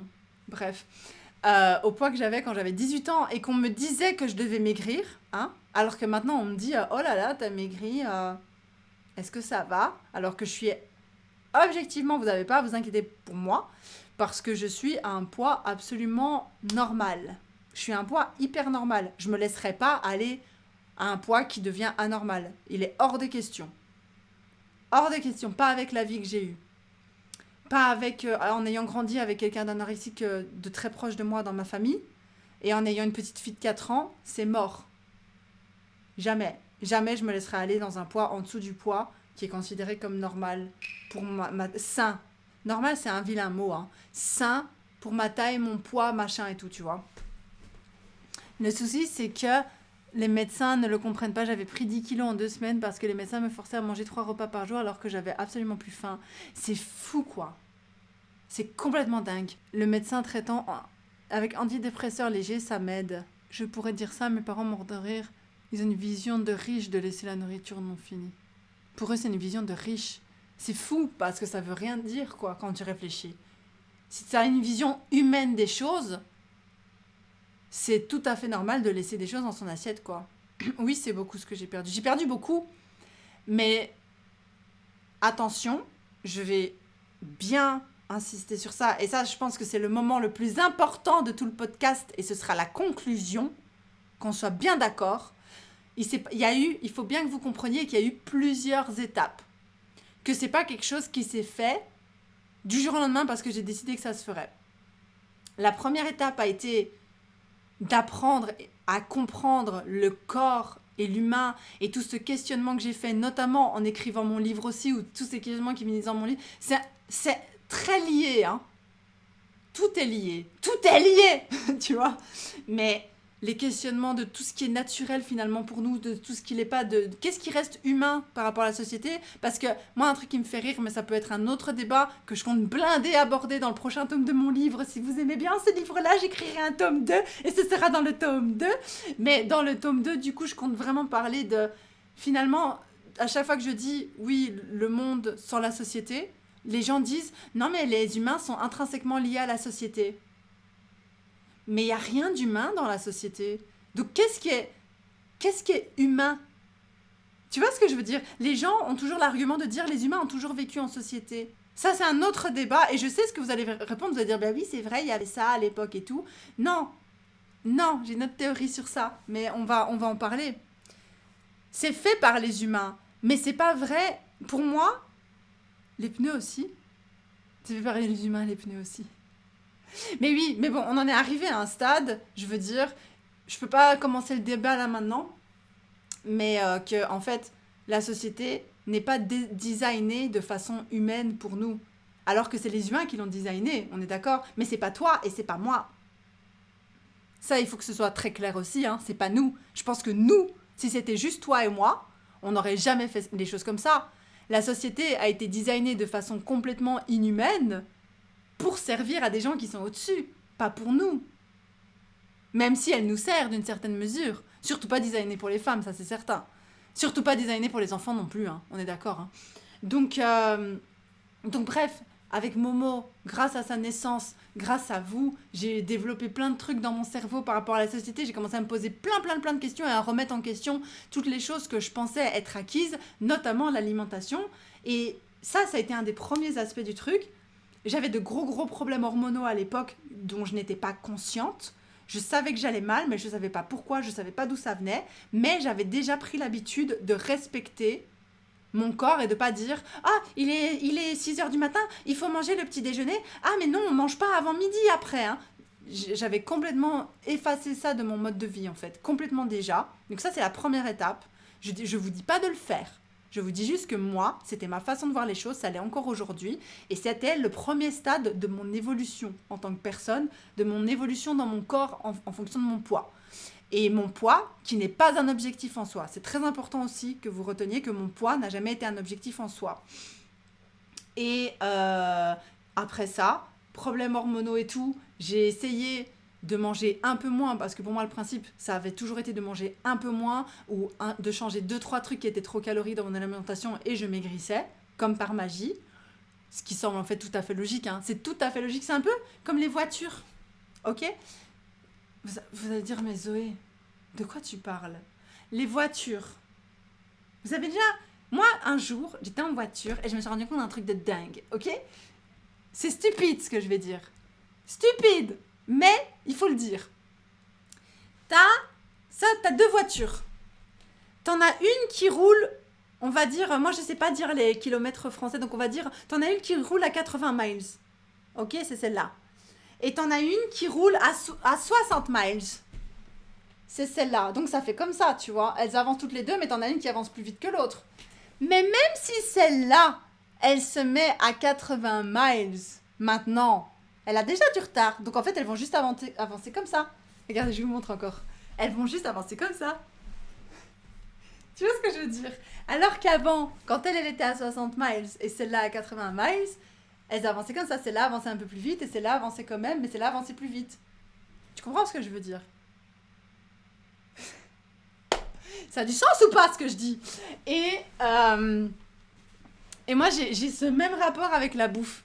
Si moi, je suis comme ça, tu vois, j'avance à 80 miles parce que je mange un peu plus et tout. Regarde, si la voiture à 80 miles, si elle veut se mettre à la même vitesse que la voiture qui était derrière elle, mais qui est toujours à 80 miles, elle doit ralentir un petit peu, ou alors celle-là doit augmenter. Mais bon, on s'en fout parce que c'est toi. Toi, tu veux être à 60 miles. Tu veux être à la même hauteur que cette personne-là. Tu dois baisser. Tu vois, juste le temps de te mettre à la bonne hauteur. Et puis après, vous pouvez avancer à 80 miles à 2. Tu comprends ? Ok, vous avez compris. Je suis contente que vous ayez compris. Eh bien, moi, j'ai ce même rapport avec la nourriture. Le jour où j'ai découvert ça, j'ai commencé à avoir ce rapport avec la nourriture. J'avais 14 ans à l'époque et je me trouvais trop maline. C'est que quand tu avances à 80 miles et que tu dis, putain, 80 miles, c'est quand même beaucoup, je vais descendre un peu la vitesse, un tout petit peu, tu vois. Genre, je vais arrêter de manger des miroirs. Et ça va me faire descendre. Sans rien faire. Sans s'énerver, sans faire du sport en plus. Ça doit pas être plus, tu vois ce que je veux dire ? C'est un peu... C'est comme ça que je vois les choses. Et du coup, moi, mon réflexe, quand j'avais pris beaucoup de poids, c'était de me dire, je vais manger un peu moins, ou je vais faire attention, ou je vais... Mais ça doit pas être genre... En fait, tu dois pas genre arrêter, parce que si t'arrêtes, l'autre, elle te dépasse. Tu seras jamais au même niveau si t'arrêtes. Et après, tu dois réaccélérer. Et puis après, tu vois ? Non, là, tu peux juste faire... On est à la même hauteur, tu vois ? Et on va boire un peu de café après. Je sais pas si le point est passé, mais en gros, ça, c'était une autre étape dans ma vie, ok ? Donc, la première étape, c'est de manger à sa faim et tout. La deuxième étape, oh, j'ai pris du poids, c'est bizarre. J'arrête pas de prendre du poids. Bon, peut-être que c'est un truc dans mon alimentation. Qu'est-ce que je peux changer sans que ça me cause du souci ? Voilà, je l'avais changé. Je mangeais beaucoup de salades et tout. De toute façon, j'adore les salades. Ça n'a pas fonctionné. Et puis après, j'ai eu mon accident avec ma maladie et tout. On m'a changé de pilule et j'ai commencé à perdre du poids comme par magie, tu vois. En gardant la même alimentation, sauf moins les salades. Mais du coup, je mangeais des crasses. Je mangeais des cornflakes, je mangeais des frites, je mangeais des burgers sans... Je mangeais n'importe quoi, mais j'avais quand même perdu du poids. Rien qu'avec la pilule. Donc ça, c'était la deuxième étape, c'est que j'avais un problème hormonal qui faisait que quand je mangeais moins, ben, je restais quand même à la même hauteur que la voiture, tu vois. Alors que moi, je voulais descendre là, mais je restais quand même là, même si je mangeais moins. Et ça, c'est pas normal, c'est qu'il y a un problème, ok? Et tu dois pas manger infiniment moins, tu dois pas genre juste t'arrêter, là, c'est fini, tu vois.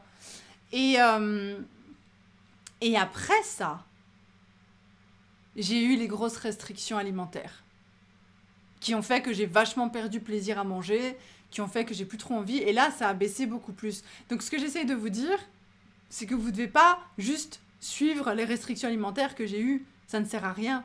Et du coup, après ça, il y a eu... forcément, puisque j'étais entre guillemets guérie d'un point de vue hormonal, les grosses restrictions alimentaires ont fait que c'est comme si j'avais vraiment beaucoup ralenti. Tu vois, et que je suis descendue même en dessous de là où je voulais être. Même si je suis bien là, enfin, je sais que je suis à un poids correct, vraiment. Tu vois, mais là, mon idée, du coup, c'est que moi, on va inverser les voitures parce que c'est pas très beau, vu comme ça, vous voyez pas la voiture derrière. Du coup, c'est que moi, maintenant, je suis là. Maintenant, ça, c'est moi. Et je suis en mode, ok, je veux bien rester là, mais je vais quand même garder de l'essence, tu vois. Je garde de l'essence. C'est ça l'idée. Bref, quoi qu'il en soit, je veux, encore une fois, pour la dernière fois, répéter plusieurs étapes. C'est pas juste, ah Zoé, elle a fait un régime ultra restrictif. Non, c'est pas vrai. Parce que je mange que de la merde. Et ça faisait vraiment rire ma famille quand ils sont venus. Comme je le disais, ils sont arrivés, j'avais une barre de Kinder dans la voiture, puis j'ai mangé des frites. Eux, ils ont pris tous les deux des grosses salades. Moi, j'ai pris un paquet de frites parce que c'était tout ce que je pouvais manger. On était dans un resto de salade, donc j'ai pris des frites, quoi. On avait été chez les Halal Guys, je sais pas si vous connaissez. En gros, je peux rien manger là-bas. Et ils rigolaient parce qu'ils disaient c'est comme ça que t'as perdu tout ton poids, toi? J'étais là, bah oui. Parce qu'en fait, c'est pas la question des calories que je prends ou pas, c'est question que mon système hormonal, il est mieux déjà maintenant et que je mange uniquement quand j'ai envie de manger. Et je mange même pas des choses saines parce que je peux pas, parce que j'ai pas, parce que je suis privée de manger des brocolis, de la salade et tout. Les trucs que normalement les gens minces mangent. Bah, je les mange pas. Tu vois ce que je veux dire? Je sais pas si ça a du sens ou pas ce que je dis. Bah maintenant, oui, j'ai le moral, je me suis habituée, on s'habitue à tout, hein, mais c'est vrai que manger, c'est plus trop mon truc, quoi. Avant, c'était vraiment un des plaisirs de la vie, quoi, de manger. Maintenant, c'est plus une nécessité, en fait. Je mange pour me donner du carburant pour la journée. Il y a encore des choses qui me font plaisir, hein, mais je saurais même pas te dire quoi. Je disais hier à Mochir, oh putain, j'ai envie pour Noël de faire du takeaway, tu vois, d'aller chercher un truc à délivrer. Mais quand je pense à qu'est-ce que je vais manger des frites, bah autant manger à la maison alors. Tu vois ce que je veux dire? Les carottes, c'est bien. Les carottes, c'est bien. Donc, ce n'est pas tout ce que tu peux manger, mais tu es en bonne santé, c'est le principal. Et il est vrai que tu fais plus jeune physiquement. Oh, ça, je m'en fous de faire plus jeune ou moins jeune. Mais en tout cas, je suis en bonne santé. Je pense que j'ai beaucoup de carences, quand même, l'air de rien. Mais je suis en meilleure santé que ce que j'étais il y a 7 mois, quoi, forcément. C'est incroyable de mincir comme ça et avoir le droit au chocolat, ouais. Parce que les hormones, les gars. Les hormones. Si j'avais minci juste avec des restrictions alimentaires. Mais même honnêtement, moi j'ai cru, quand ils m'ont donné mes restrictions alimentaires, je me suis dit, je vais grossir.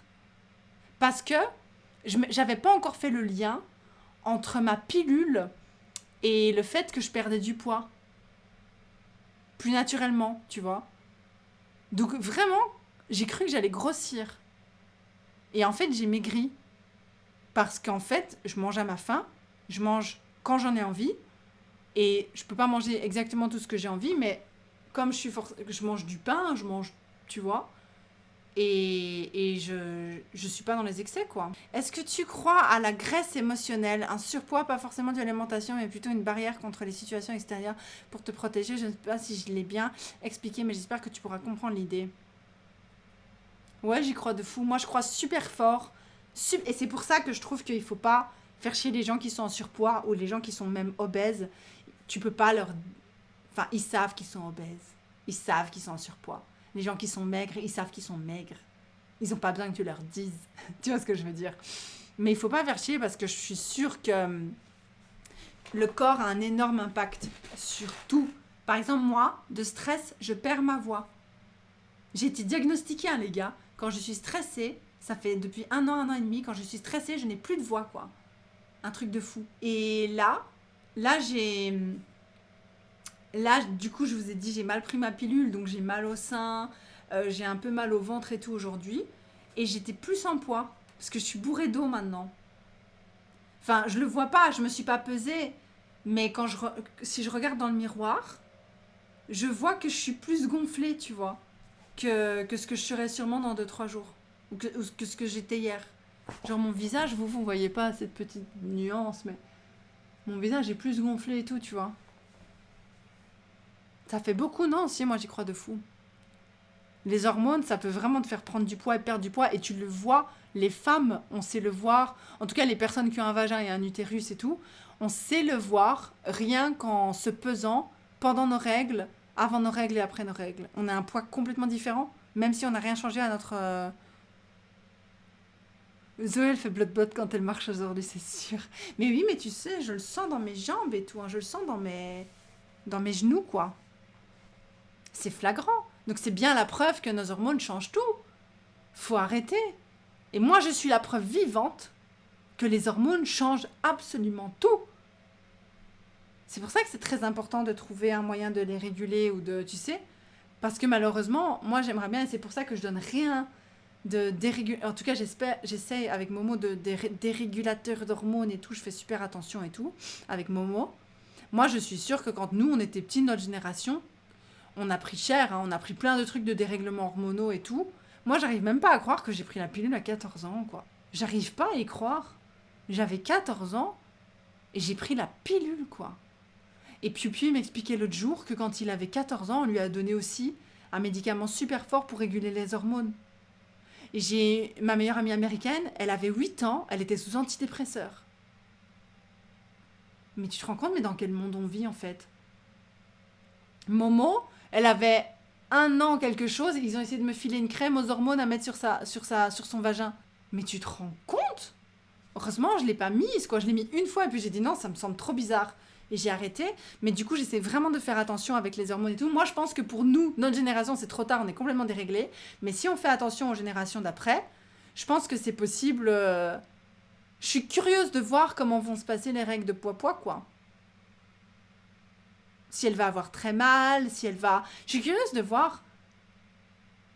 Parce que moi, je suis sûre que ce qui provoque beaucoup de douleurs de règles, c'est notre environnement. Pareil, pilule pour l'acné, alors qu'avec du recul, j'avais 3 boutons sur la face. Mais incroyable, ces trucs de...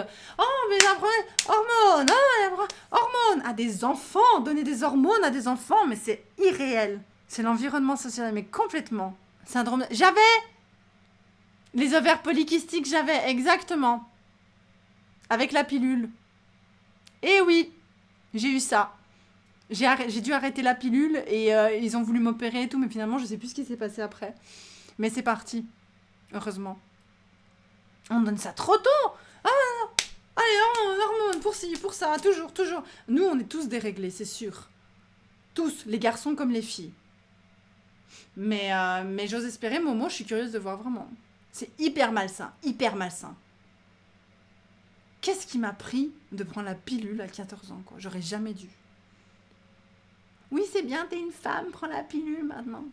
On dirait une excuse parce qu'ils ont peur que les adolescents tombent enceintes. Un truc de fou, je te dis pas. Enfin bref, moi je pense que j'ai fait le tour du sujet. Au niveau de... Maintenant vous savez, à peu près dans les détails, je ferai une vidéo beaucoup plus claire sur la chaîne principale, vraiment story time, où je dirais juste, voilà ce qui s'est passé, comme ça. Un peu l'histoire de mon poids, comme ça c'est sûr que tout le monde est à jour à ce niveau-là. Et que vous savez que c'est pas genre un régime magique ou un truc comme ça, tu vois. Une recette miracle que tout le monde devrait suivre. Enfin, je pense même qui pourrait suivre cette recette, quoi, franchement. Et sinon, j'espère que j'ai répondu à pas mal de vos questions. Hein. J'espère que j'ai répondu et que maintenant c'est clair et que maintenant on sait, voilà, j'ai perdu beaucoup de poids en très peu de temps. Dorémy magique. La pilule à 14 piges alors qu'au même âge, on nous apprenait Que de toute façon, fallait toujours mettre une capote si tu couchais. Bah oui. Merci pour ce stream avec plaisir. Voilà, j'espère que c'est clair. J'espère que ma vision des choses par rapport à mon poids et tout, pour vous, elle est claire maintenant. Vous savez combien j'ai perdu à peu près. Je sais pas si je vais reprendre, je sais pas si je vais perdre plus. Moi, mon objectif, c'est de pas de reprendre ou pas de perdre plus. Moi, je me trouve parfaitement bien comme je suis maintenant. Et la preuve étant que mon BMI est parfaitement bon aussi. Je me sens en bonne santé. Enfin, il n'y a pas de problème. C'est juste que mes restrictions alimentaires sont super chiantes. Et que ça fait que j'ai plus trop plaisir à manger. Mais bon, ça aide à pas exagérer sur la bouffe non plus, tu vois. Vu que je peux manger que des frites et du pain avec du beurre. Bon courage, Zoé, prends soin de toi et j'espère que tu auras une bonne nouvelle au prochain contrôle. Il faudrait déjà que j'aille au prochain contrôle. Parce que j'ai commencé la pilule à 14 ans à cause de la dysphorie, car à cause de la menstrue, ça me faisait énormément de mal. Oh, petite traite. C'est fou comme on souffre de choses qui sont hyper naturelles, tellement ça a été dénormalisé, dénaturalisé par la société, quoi. Ça me dégoûte. Toutes les souffrances qu'on a, qui sont principalement des causes de la société, quoi. Après, il y a des trucs bons dans la société, je dis pas, hein, parce que t'as des gens qui croient que je suis intimement contre. C'est pas vrai. Je suis pas contre la société. Moi, je suis bien dans la société. Mais c'est pas parce que j'aime bien qu'il faut... Tu vois, c'est pas parce qu'il y a des trucs positifs qu'il faut occulter tout le négatif. Le négatif, il est quand même vachement négatif, tu vois. La première fois qu'on m'a prescrit la pilule, j'avais des doutes et d'emblée, la gynécologue hyper agressive et pas du tout pédagogue m'a lancé un vous savez, la pilule a plus aidé les femmes qu'autre chose. Du coup, j'avais plus rien à dire. C'est fou, hein. La société crée énormément de souffrance. C'est un des thèmes principaux de mon livre. Donc, je vous conseille, si vous êtes intéressé par ce sujet, d'aller explorer avec moi la société en tant que personne sociétale, c'est comme ça que j'aime bien dire, dans un monde asociétal pour voir, pour essayer d'explorer ensemble jusqu'où on a été façonné, jusqu'où les choses qui nous semblent normales, est-ce qu'elles sont vraiment normales, est-ce qu'elles sont vraiment humaines et naturelles, ou est-ce qu'en fait, elles sont complètement façonnées par la société. Ce live était très intéressant, j'espère que vous allez pouvoir résoudre vos problèmes. Merci beaucoup. Courage, j'espère que tu trouveras le moyen d'aller mieux. Moi aussi. Tipi, tipi, tipi, tipi, tipi, tipi, tipi. Voilà les treats, je vous fais des gros bisous. Au revoir tout le monde, je vais finir le live ici aussi. Hein. Je finis la vidéo. Bisous, ciao. Merci d'avoir regardé cette vidéo. N'hésitez pas à me donner vos commentaires. Pas de commentaires sur le corps ou l'apparence, s'il vous plaît. C'est pas le but. Les commentaires, je veux pas des commentaires en mode... Désolée, hein, je le dis clairement. Hein, en mode, ah mais t'es 10 000 fois mieux mince. Ah mais t'étais mieux avec plus de poids. Ah mais t'as l'air 10 000 fois mieux maintenant et tout. Je veux des commentaires sur vos expériences personnelles. Je veux des commentaires sur la nutrition. Je veux des commentaires sur l'alimentation. Je veux des commentaires sur les hormones. Sur la façon naturelle de manger. Je veux des commentaires... Pas des commentaires sur le corps des gens. Tu vois ce que je veux dire, hein? On peut faire ça? Est-ce qu'on en est capable? Ce serait quand même fantastique. Bisous! Comment on fait? Hop, ciao!